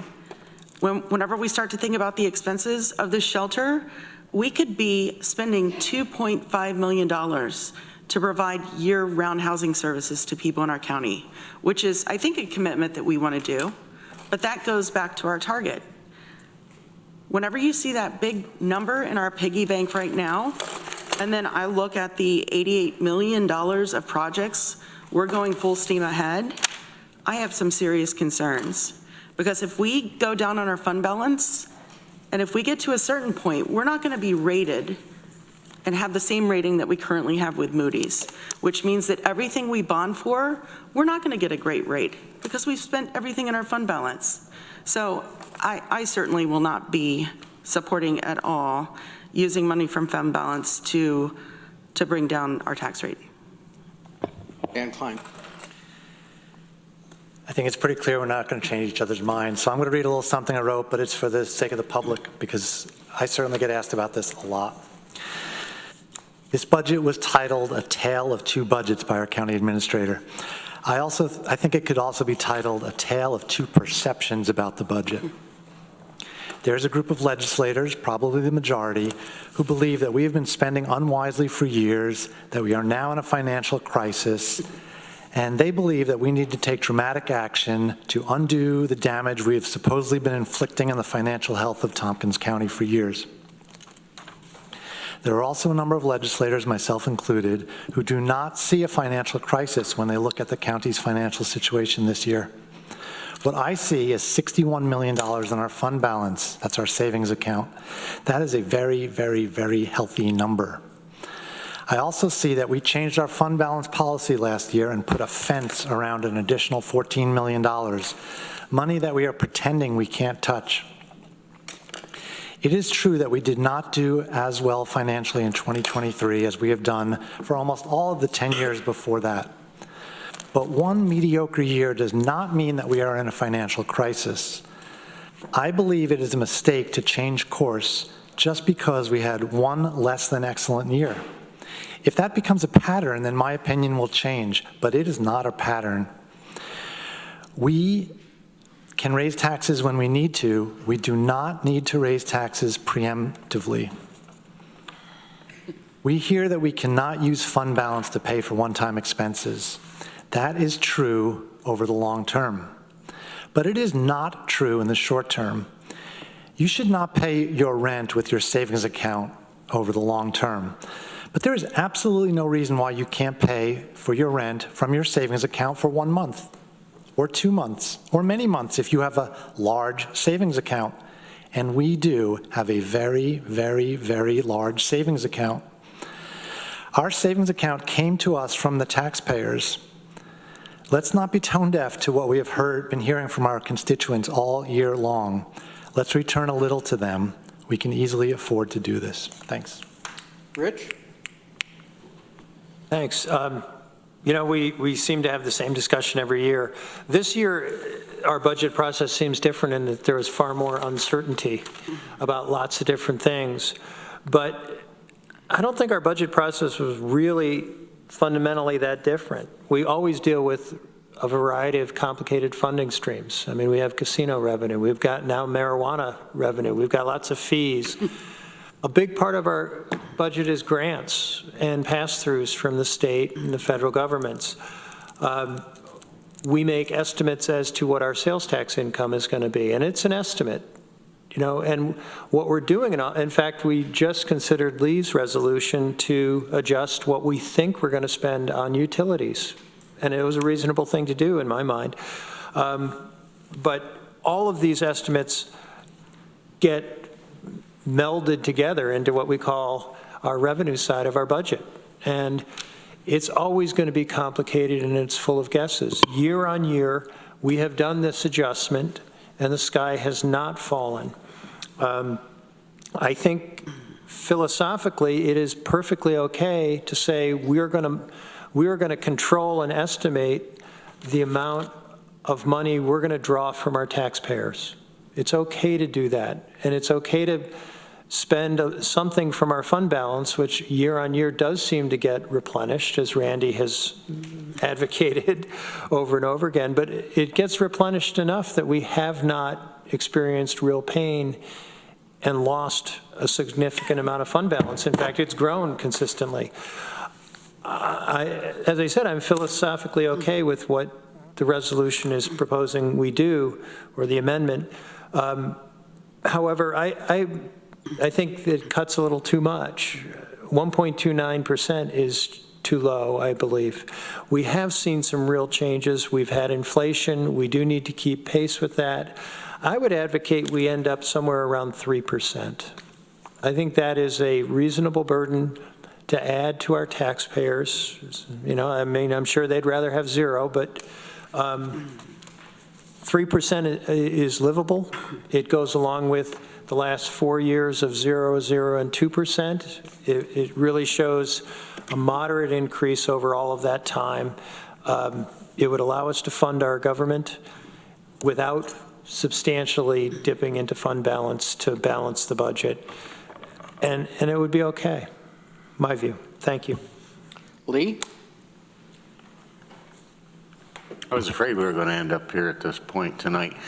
And let me go back to where Randy was. I think one of the reasons that, I can't speak for him, but I think one of the reasons that he was suggesting that this conversation take a little longer or happen at a later point is that so we can kind of get a sense, especially to what Shauna and Deborah are bringing up. We've committed a bunch of one-time money, and it has a bearing on my thinking, or one-time, two-time, three-time money. And it's coming at us. We're looking at some long-term plans, and for me to make a decision right now, whatever we fill this out with and put forward, that's pretty much likely what's going to happen. And I'm not sure I fully have the scope of what the ramifications of all these votes are, because we moved a lot of stuff over and we committed ourselves out 2 or 3 years. I'd like to be able to chew on that. I'm really torn on it. I was fine with 2% when we set that goal back in May. I thought that was doable, that some things would happen along the way. And even when we got to a point where it had inched up, well, there's some priorities in there that I think that my constituents are very much in need of. But at the same time, I hear it every day in my community about the property taxes and in the ramifications of what a 3 or 4% would do. And, you know, I hear the mantra from time to time about, well, on a median valued house, we started at $100 increase, and well, it would have been $136 if we'd been there. That's okay, but I'm looking at it in the scope of, if we do $136 and my town board does $136 and my village board does $136, and God forbid the school district does $272, twice that, I've just taken one of my constituents' Social Security checks for the next year. And so I'm trying to balance all this, but at the same time know that there's 3 or 4 other entities that are doing the same thing, and I got a tough time going with the 3%. But I might get there if I can kind of see where I think the thing's going to end up next year or the year after. My thoughts. Amanda. All right, well, I wasn't going to say anything because we do have this argument every year. If you don't want to tax your constituents, then you're probably in the wrong job. I don't believe we're in a crisis. I believe that we made calculated decisions over the past year to put money into specific places for all the projects that Shauna's talking about and all the various expenses and needs that our government has. I guess I look at this whole budget process the way I look at my personal budgeting process. If I want to save money, I choose what not to spend it on. And I think, like, I didn't vote for a lot of the things that came forward because I don't think we should be spending that money. Everybody came forward and said, all the departments, they need more, and I totally get it. And all of the human services coalitions, everybody has needs, and we want to fund them all, but I just don't think we can. So I would have preferred that we would have chosen to spend less on all the things that were brought forward. And then, but now, I guess I agree a lot with what Veronica said, to now say we're going to just take money out of our savings to pay for all those things that we want, that's not how I personally do it. And I have also supported this in the past. I don't think I have in the past maybe 2 years. But those were at times when everything felt more expansive and we had a bigger, there was more openness, there was more money in the piggy bank, and we were conserving less. So I won't support this. I guess I did have a question about it though.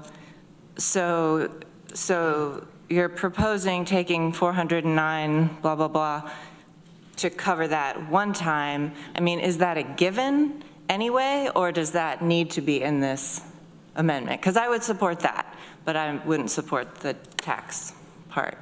So I guess, I don't know if it's a question for Greg or, I mean, that money, that 409. We've spent it. Right. So it's coming out of fund balance, I guess, anyway, right? To pay fund balance, right? So technically, that's not really needed in your amendment, right? Or, I guess I'm looking at Greg because he made the motion. I guess I don't understand that. Like, I think there's many pots to pull from. So I don't know if that's necessarily a given. I would prefer that it be a vote on the record personally. Okay. But I don't believe that to be a given personally. But I don't, again, administer county finances and just vote on them.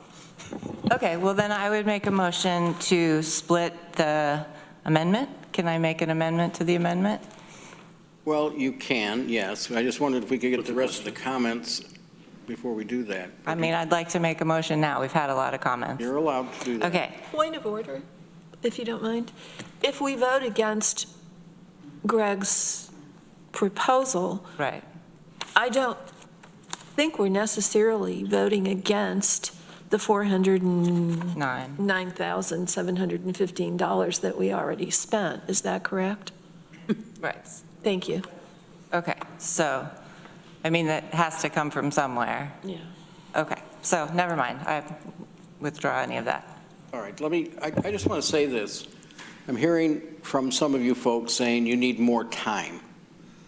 Do we want to schedule another EBC meeting? No. Probably not. Legislature meeting. Donna? Here's my fear, and that's that Mike mentioned that he wanted to open up the security guard amendment. Travis hasn't been here for 3 votes. If we vote tonight, if people don't get their way, they're going to want to re-vote with Travis here. I wasn't here for 2 votes because my Wi-Fi went out. Am I going to go back and open up more? Like, at some point, we have to say, if you're in the room, you're in the room, and if not, then I'm sorry. You know, I'm sorry, Mike, that you were at an event the other night for whatever reason. You know, I think for many of us, we see this as our very highest priority, and we all try and be here as much as possible.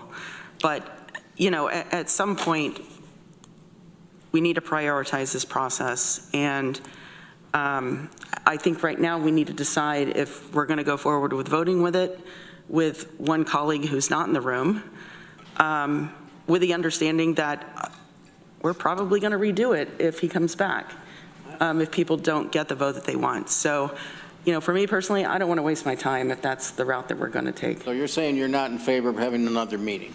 I'm not. I'm throwing this out as one possibility. It'd be hard to schedule, but we could do it if the group wanted to do that. Randy? I will be making more amendments to change things income-wise, not expense-wise. So that's why I had this question. I questioned why are we bonding some things and not some other things, which would reduce expenses, right? So, or not. But I really agree with you, Veronica, on where you're coming from.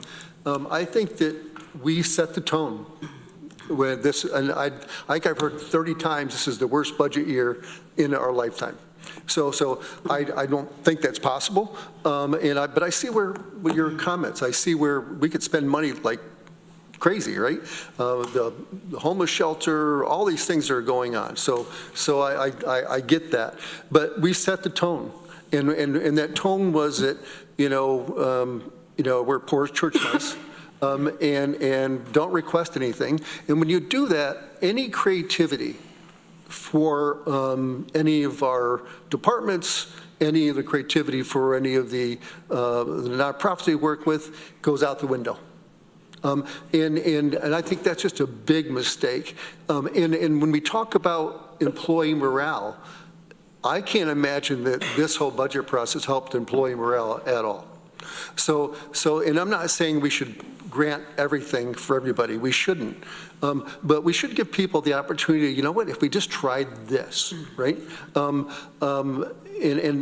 also going back to what was the benefit of these things? And I don't think we've really done a good job of really understanding what we're getting for a buck on some things.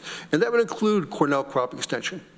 I'm getting a grip on it myself, probably better than most people because I'm into it deep. And if somebody else wants to be on that board, they're welcome to do that. But I do think that, as I've mentioned, we are definitely not in bad financial condition. But my question is for Lori. Does the money have to come from fund balance or can it come from general fund? It's the same stuff. So I No, think the fund balance you have several options. You can go back and look at what you've spent and make adjustments to your cuts or reinstatements. You can look at your revenue projections. You can make changes there, or you can get money from fund balance. This is what general fund is, the fund balance we're referring to when we say the unassigned fund balance. Okay, thank you. All right, I didn't get an answer to my question. Do we want to have another meeting and talk about this and have people have a chance to think about it, or do we want to continue tonight? Anybody who wants to have another meeting, please put up his or her hand. 1, 2, 3, 4. I guess that's, the rest of you want to continue. So, Amanda, did you want to do something at this point? No, I think Deborah made the point that if Greg's resolution doesn't pass, we still have to come up with that $409,000, so that's fine. Ann, you're the next speaker. Thank you. So I'm confused by the whole process. I want to say that from the beginning, we gave the message that we don't have enough money to continue the county's maintenance of effort, and that's the message we gave our county administrator.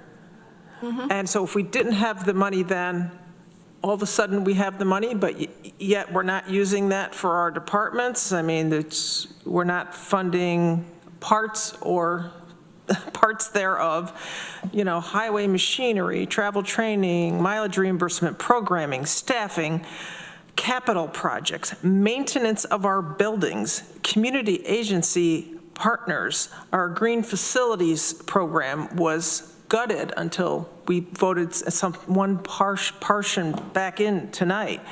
So I feel like I'm on a seesaw, like we have enough money or we don't.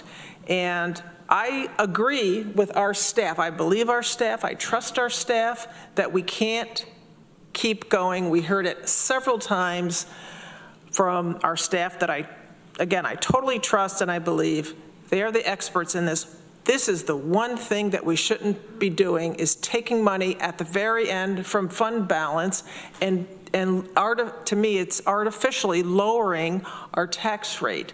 We did a lot of things the last couple of years, and we should be really proud to improve our morale with our employees and in the community. We've done a lot of great programs. We did a salary survey. We negotiated, I think, pretty good contracts with all of our unions, and that's to help give them an adequate salary, what they deserve, cost of living raises, and sometimes more than that to compete with retention and attraction to the county. And so then what we're doing all of a sudden here is, at this time of year, or well, I guess for the last however 4 or 5 months, is to say, well, no, we don't have enough money. So now all of a sudden, we've raised your salary to the county employees. Now everybody take money back, figure out some way to put that money back. Well, then why did we do this other stuff? So I think we're giving mixed messages to our employees. I think we're giving mixed messages to the community. And I will not be supporting this. Everything has gone up. And I think as a way to save money. I've said this many times over the years. Let's look at how to streamline services, and we have through our strategic new priorities and our strategic operations plan, we have ways now to codify and to codify our goals and to track our goals and our progress. And now all of a sudden to me, just say, oh, just across the board, everybody cut, and they have to come in, or we have to, they have to ask, or we have to try and fight to put little pieces back in. That's not how you run a company. That's not how you run a government. So I think we should take a look at this for next year, but this year, I think, again, from my point of view, I think we've done a really bad job if we're going to be doing this at the end. So let's keep going and just raise the tax. It's not, you know, look at other municipalities around. They're raising them because they have to. Are we saying we're going to raise them 8%, 15% like other municipalities and school districts? No. But maybe 3%, 4%? I'm okay with that. We haven't risen it. It costs a lot to run government, and it costs a lot to take care of our employees. Thank you. Greg? Yeah, I just want to, not every legislator sent that message. It was the consensus of the group, but not every legislator voted to ask for those cuts. Not every legislator voted to lock up all of the fund balance to never be seen again. Not every legislator voted for the reserve accounts. So when you're on that seesaw, as you referenced, Ann, that seesaw is because there wasn't unanimous consensus around the decision and the direction that we were providing. So that 2% cut, or the 5% cut was a decision of some, but not by all. But that's, again, the voice of the legislature. That's how it works. Yeah. And you know, you make a comment of they're raising because they have to. Some of us believe that we actually don't have to raise the taxes. So why would we just because? And it's unfortunate that we provided the direction to our staff and to our departments in the way that we did. But I actually think we got a better process. I think sometimes when you ask people to look deep and cut and see what's really important, you find out where department priorities are. You find out what people can live with or what they can wait another year for. I think this process was healthy. I think this is absolutely the way that corporate budget processes are run, is you have to go in and make the case for why you're going to spend it. Just because we're government doesn't mean we just hand out money wherever it's asked.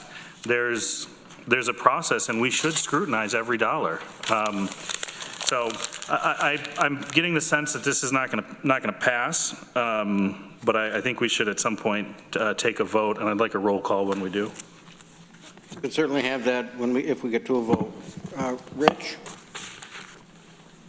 Yeah, just responding to the point that we're equating the lack of spending on specific items with adjusting the tax levy. All we're really doing there is managing the funding source that we're taking from our taxpayers. That's all we're doing. And I think it's perfectly reasonable to do that in a moderate way rather than hitting our taxpayers with a large tax increase just because we want to maintain more fund balance. Our fund balance has replenished every year. And I don't see indications that we are going to get hit dramatically different this year. So I'm very comfortable managing what we're charging our taxpayers. I think it's not inconsistent with the rigorous budget process we're just drawing to a close on. Thanks. Deborah. That rigorous budget process was driven in large part by our understanding that we were trying to keep the tax levy down and that we only had so much fund balance to spend. Everybody apparently participated in the voting that we did based on those assumptions. It's disingenuous then, after we made every effort to move as much of the target funding as possible into one time, to all of a sudden, at the end, say, okay, now we're going to spend another $1 million in fund balance. If I can respond, that wasn't my position, and I hope I made it clear to all of my colleagues, because I did write to all of you. I understand that's not your position, but that's the resolution that's on And I'm going to vote against this resolution because I think it adjusts too far. I would, I'm sorry? All right, come on. amendment, yeah. I'm saying that's not Deborah has the floor. That's not this amendment, though. That's an unfair characteristic. This amendment is not. Deborah has the floor. Greg, you're out of order right now. I'll put you on the list again if you'd like to be on the list again.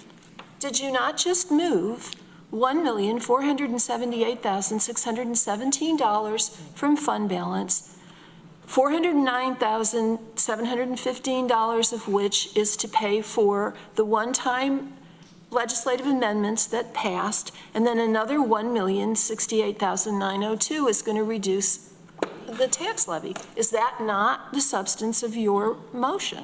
May I respond? Yes, both of you, please address the chair. I did. Go ahead. You said it was $1 million in spending. To Rich's point, it's a reallocation of how we collect those funds from our taxpayers. I don't believe in increasing the levy unnecessarily when we have the funds to cover those costs. I did not add $1 million in new spending. I ask that we allocate the collection of essentially revenue to cover what we agreed upon spending from fund balance rather than from the levy. Well, you can slice that as thin as you want, but you're taking $1 million out of fund balance. The next person that's going to speak is Veronica, and then I've got Randy, and then I'm going to take a turn. It's not a thing. I'll pass, actually. Randy? Yeah, I just wanted to say, I mentioned this to Lisa earlier, I think that the budget process went really well. I think they did an excellent job. I think Norma, you guys did a great job, appreciate what you did. Very transparent compared to what it was the first year I got here. And so I think it's good that we've come to this process. For whatever reason, people want to recognize that we have revenues and expenses well below what we budgeted. I don't understand that, and I never will, but we'll find out where it hashes out next year. You know, I was just looking, and this is the 39th municipal budget I've worked on as an elected official. And one thing I've learned over all of those budgets is you can't be all things to all people. We all strive as hard as we can to do the best job we can as elected officials. Whether you've been around a while, whether you're brand new, you're trying to do what you can. You want to protect our employees and make sure that they're properly treated because we ask a lot of them. You want to protect the taxpayer, the elderly. We want to protect the people who we have to give social services help for, or people who are out there on the street with drug or mental health addictions, or the ones we have to put into jail. We have to do all those things. We have to keep the roads plowed. We have to build the bridges. All these things cost money, and we have to be a strong county in order to do all those things, and we have to make adjustments as we go along, and every budget year there are compromises, and that's what we've done. This is one more budget year where there have been compromises.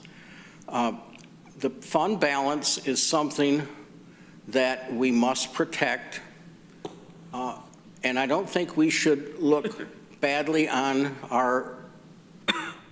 the advice from our budgeting and financing officials that says we ought to be doing what the state and the accounting requirements tell us to do, and that's to have the 25% balance. Yes, there may be a time when we have trouble. There may be an ice storm. There may be a hurricane. Look, you see what happened in North Carolina? I remember about Hurricane Hazel and Hurricane Agnes, what that happened. We could have something like that happen to us again. We have to protect our people who don't want to live in the most highly taxed area in the country, of course. We have to worry about the senior citizens who live on fixed incomes. And we all have to work. And sometimes, you know, when elected officials go too far, they hear from their public, like the school district did recently, and they had to backtrack. But I don't think we're anywhere near that with this budget. I think we've done a good job, and I just can't. Now we got at the end. Now let's just grab some money out of the bank and lower the tax levy at this point. Yes, maybe it would make us look like great people, great elected officials, because we can do something without letting folks really know that you don't raise employees' salaries to try to meet inflation without having to raise the revenues to pay for them. Or we don't pay for everything we buy, from pencils to police cars, which are more expensive, without having to raise the revenues to pay for them. I'm going to stop because I've gone on long enough, but I won't be able to support this recommendation from Greg.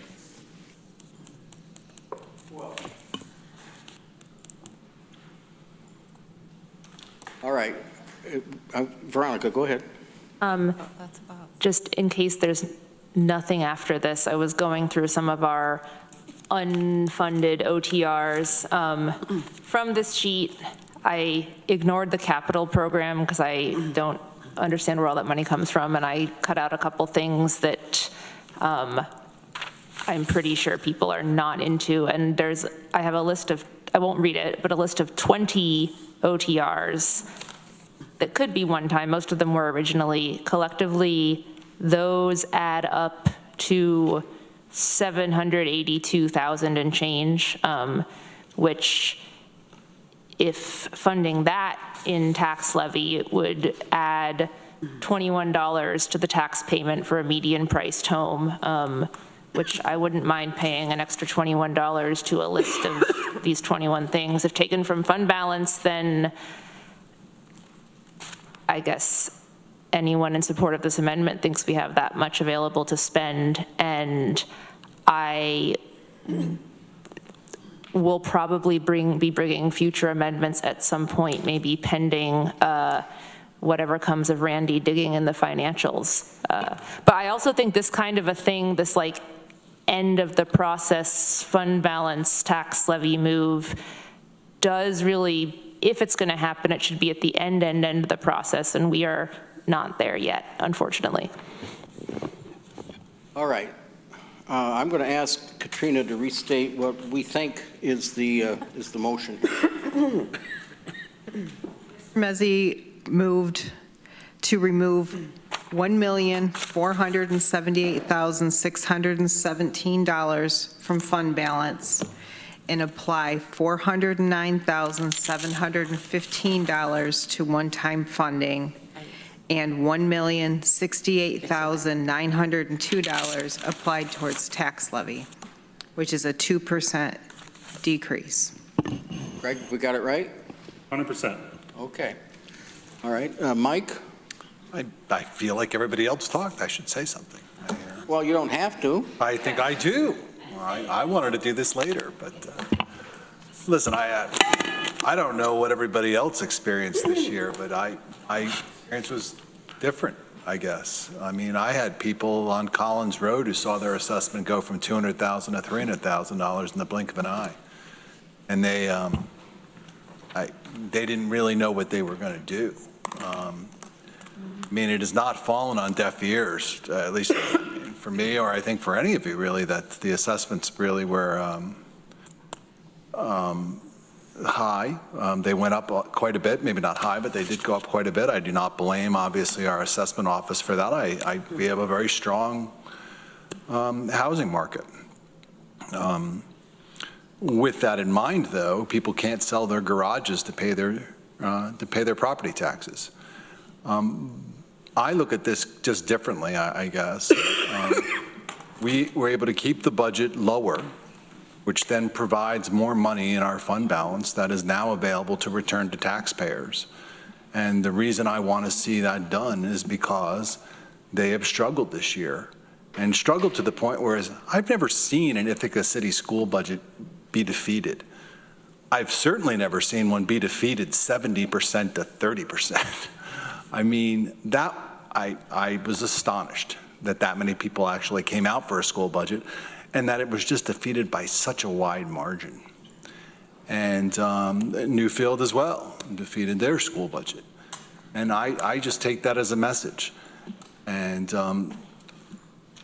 you can look at it two different ways. You can look at it, I think, as Veronica did say, and you know, this money is now available. If it's available to give back to taxpayers, then it's available to fund these other things. My viewpoint, and I don't know if that's her viewpoint, but that was a very well stated way to put that. My viewpoint, though, is we were able to keep the levy down so that now that money is available to return to taxpayers. And that's what I think we should be doing in this instance. We're not saying that we're lowering it to zero. We're saying that there is going to be an increase. Salaries go up, expenses go up. But we are trying to keep that to a point whereas people will look at it and go, you did what we've asked you to do.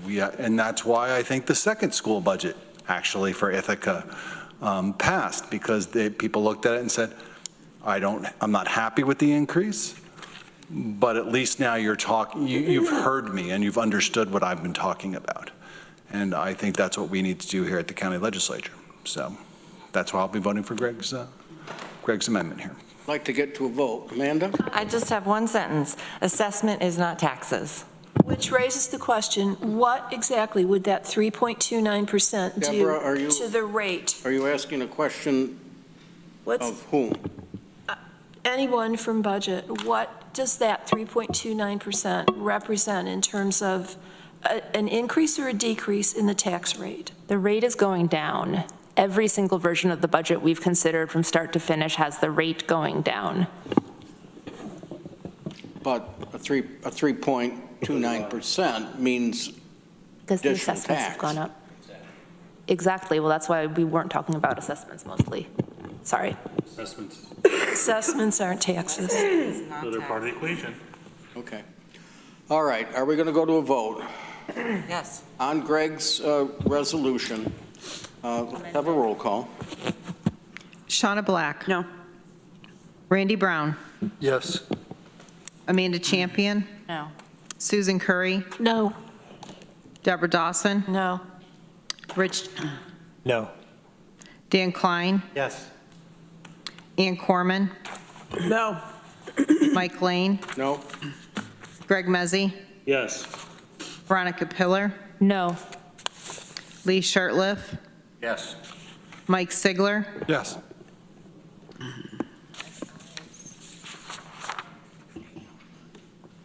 Now that fails on a vote of 5 yeses and 8 noes.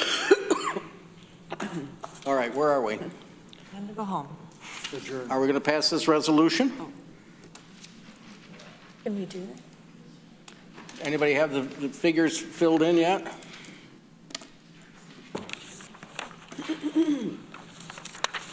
Looking longingly at the other end of the table.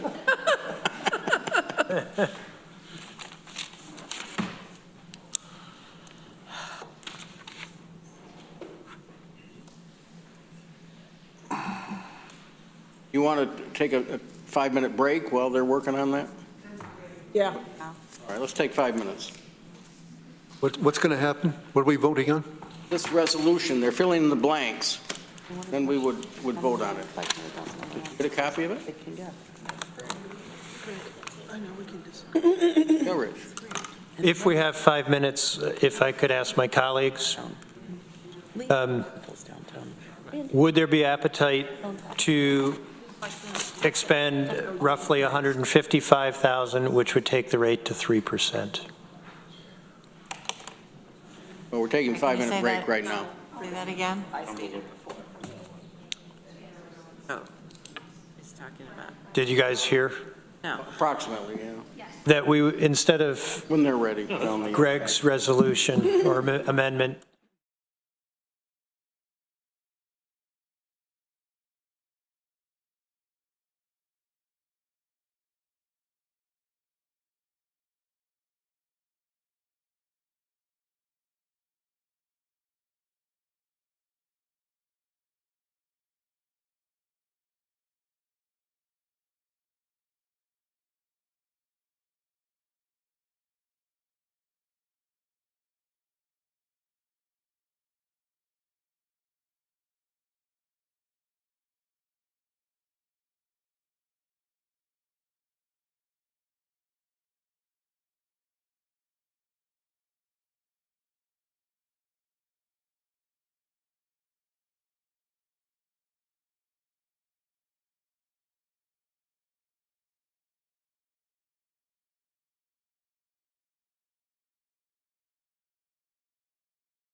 very adamant that we need it. Yes. We're having some issues. Back on camera. I understand that. None of my votes for that, not one. What are we doing now? I haven't done anything. You want us to midnight? I'm not doing that. And we now have figures on the adoption of the amendments for the 2025. So why don't we, who's going to give them to us? You're going to give them to us, Katrina? I'll do it. All right. So resolve for a total tax levy amount of $5,203,509. 55 million. Say it again. 203. 509. That's what's on here, Yeah. right there, okay, on the screen. Okay. Resulting in an approximate tax levy increase of 3.29%. 3.29% and a countywide average tax rate of $4.82. $4.82 per thousand. And is that an increase or The decrease? decrease of 9.24%. So it's a decrease of say it again. That can't be right. 9.24%. Further resolved, on the $300,000 home, amended results in an increased tax payment, right? Yes. Of $123.66. $123.66 on a medium-priced home, or a county tax payment of approximately $1,446. $1,446. Has everyone got those? Anyone want to move this? Ann's moved it, seconded by Deborah. Discussion? Can we study this for just a minute? Sure.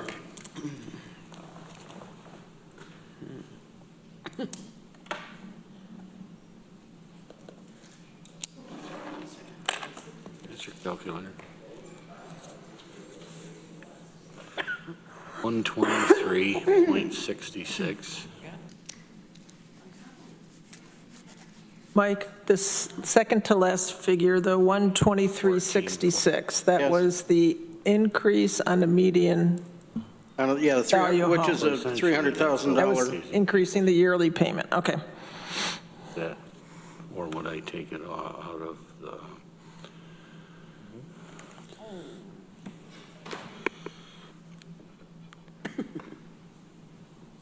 I write them on a separate paper because sometimes they change Yeah. before I get them on the form. Probably smart. What is the current Median. property tax payment as of last year's budget? You want the rate? Presumably, it's 1,446 minus $123.66. That's where, So 1322. That's correct. 23 divided. I think we're about the 23. cheapest taxing municipality in Tompkins County, with the exception of the small villages. What'd you call me? Say what? What'd you call me? I called you cheap, Annie. That'd be accurate. You okay to go ahead? Yeah, I would just point out, using Veronica's formula, that this equates to a $123 increase, roughly over $1,323. Essentially, we're hitting the people with a 9.3% increase in their property tax bill if we pass this. It's got to be more than inflation. Anyone else? All right, then, did we get a vote? Did we get someone move it? All right, then let's have a roll call. Shauna Black? Yes. Point of information. Is this subject to amendment later? Sure. So, all right. Okay, sorry to interrupt. So you can't make amendments to this later on? This is it? You can. This will Said appear at the yes. legislature meeting Tuesday night, October 15th. Many more amendments as And then at As that, a resolution. as a resolution, and you can make amendments that night or not, and we will eventually vote on it, and then that becomes the, tentative budget. it moves from the recommended budget to the approved budget, is that the word? Tentative budget, Tentative budget, and then it becomes the adopted budget if we, in November. And we have a public hearing somewhere in there. on the October 30th. At 7 PM. You can even make amendments when it's a tentative budget. Okay, could we Must start all over. start the roll call again, please? Sorry about that. Shawna Black. Yes.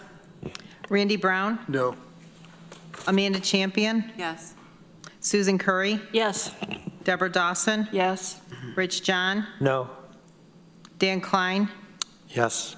Ann Corman. Yes. Mike Lane. Yes. Greg Mezzi. No. Veronica Pillar. Yes. Lee Shirtliff. No. Mike Sigler. No. I would like to Yeah, change did I would like to change my vote. Oh, how would you like to change your vote? No.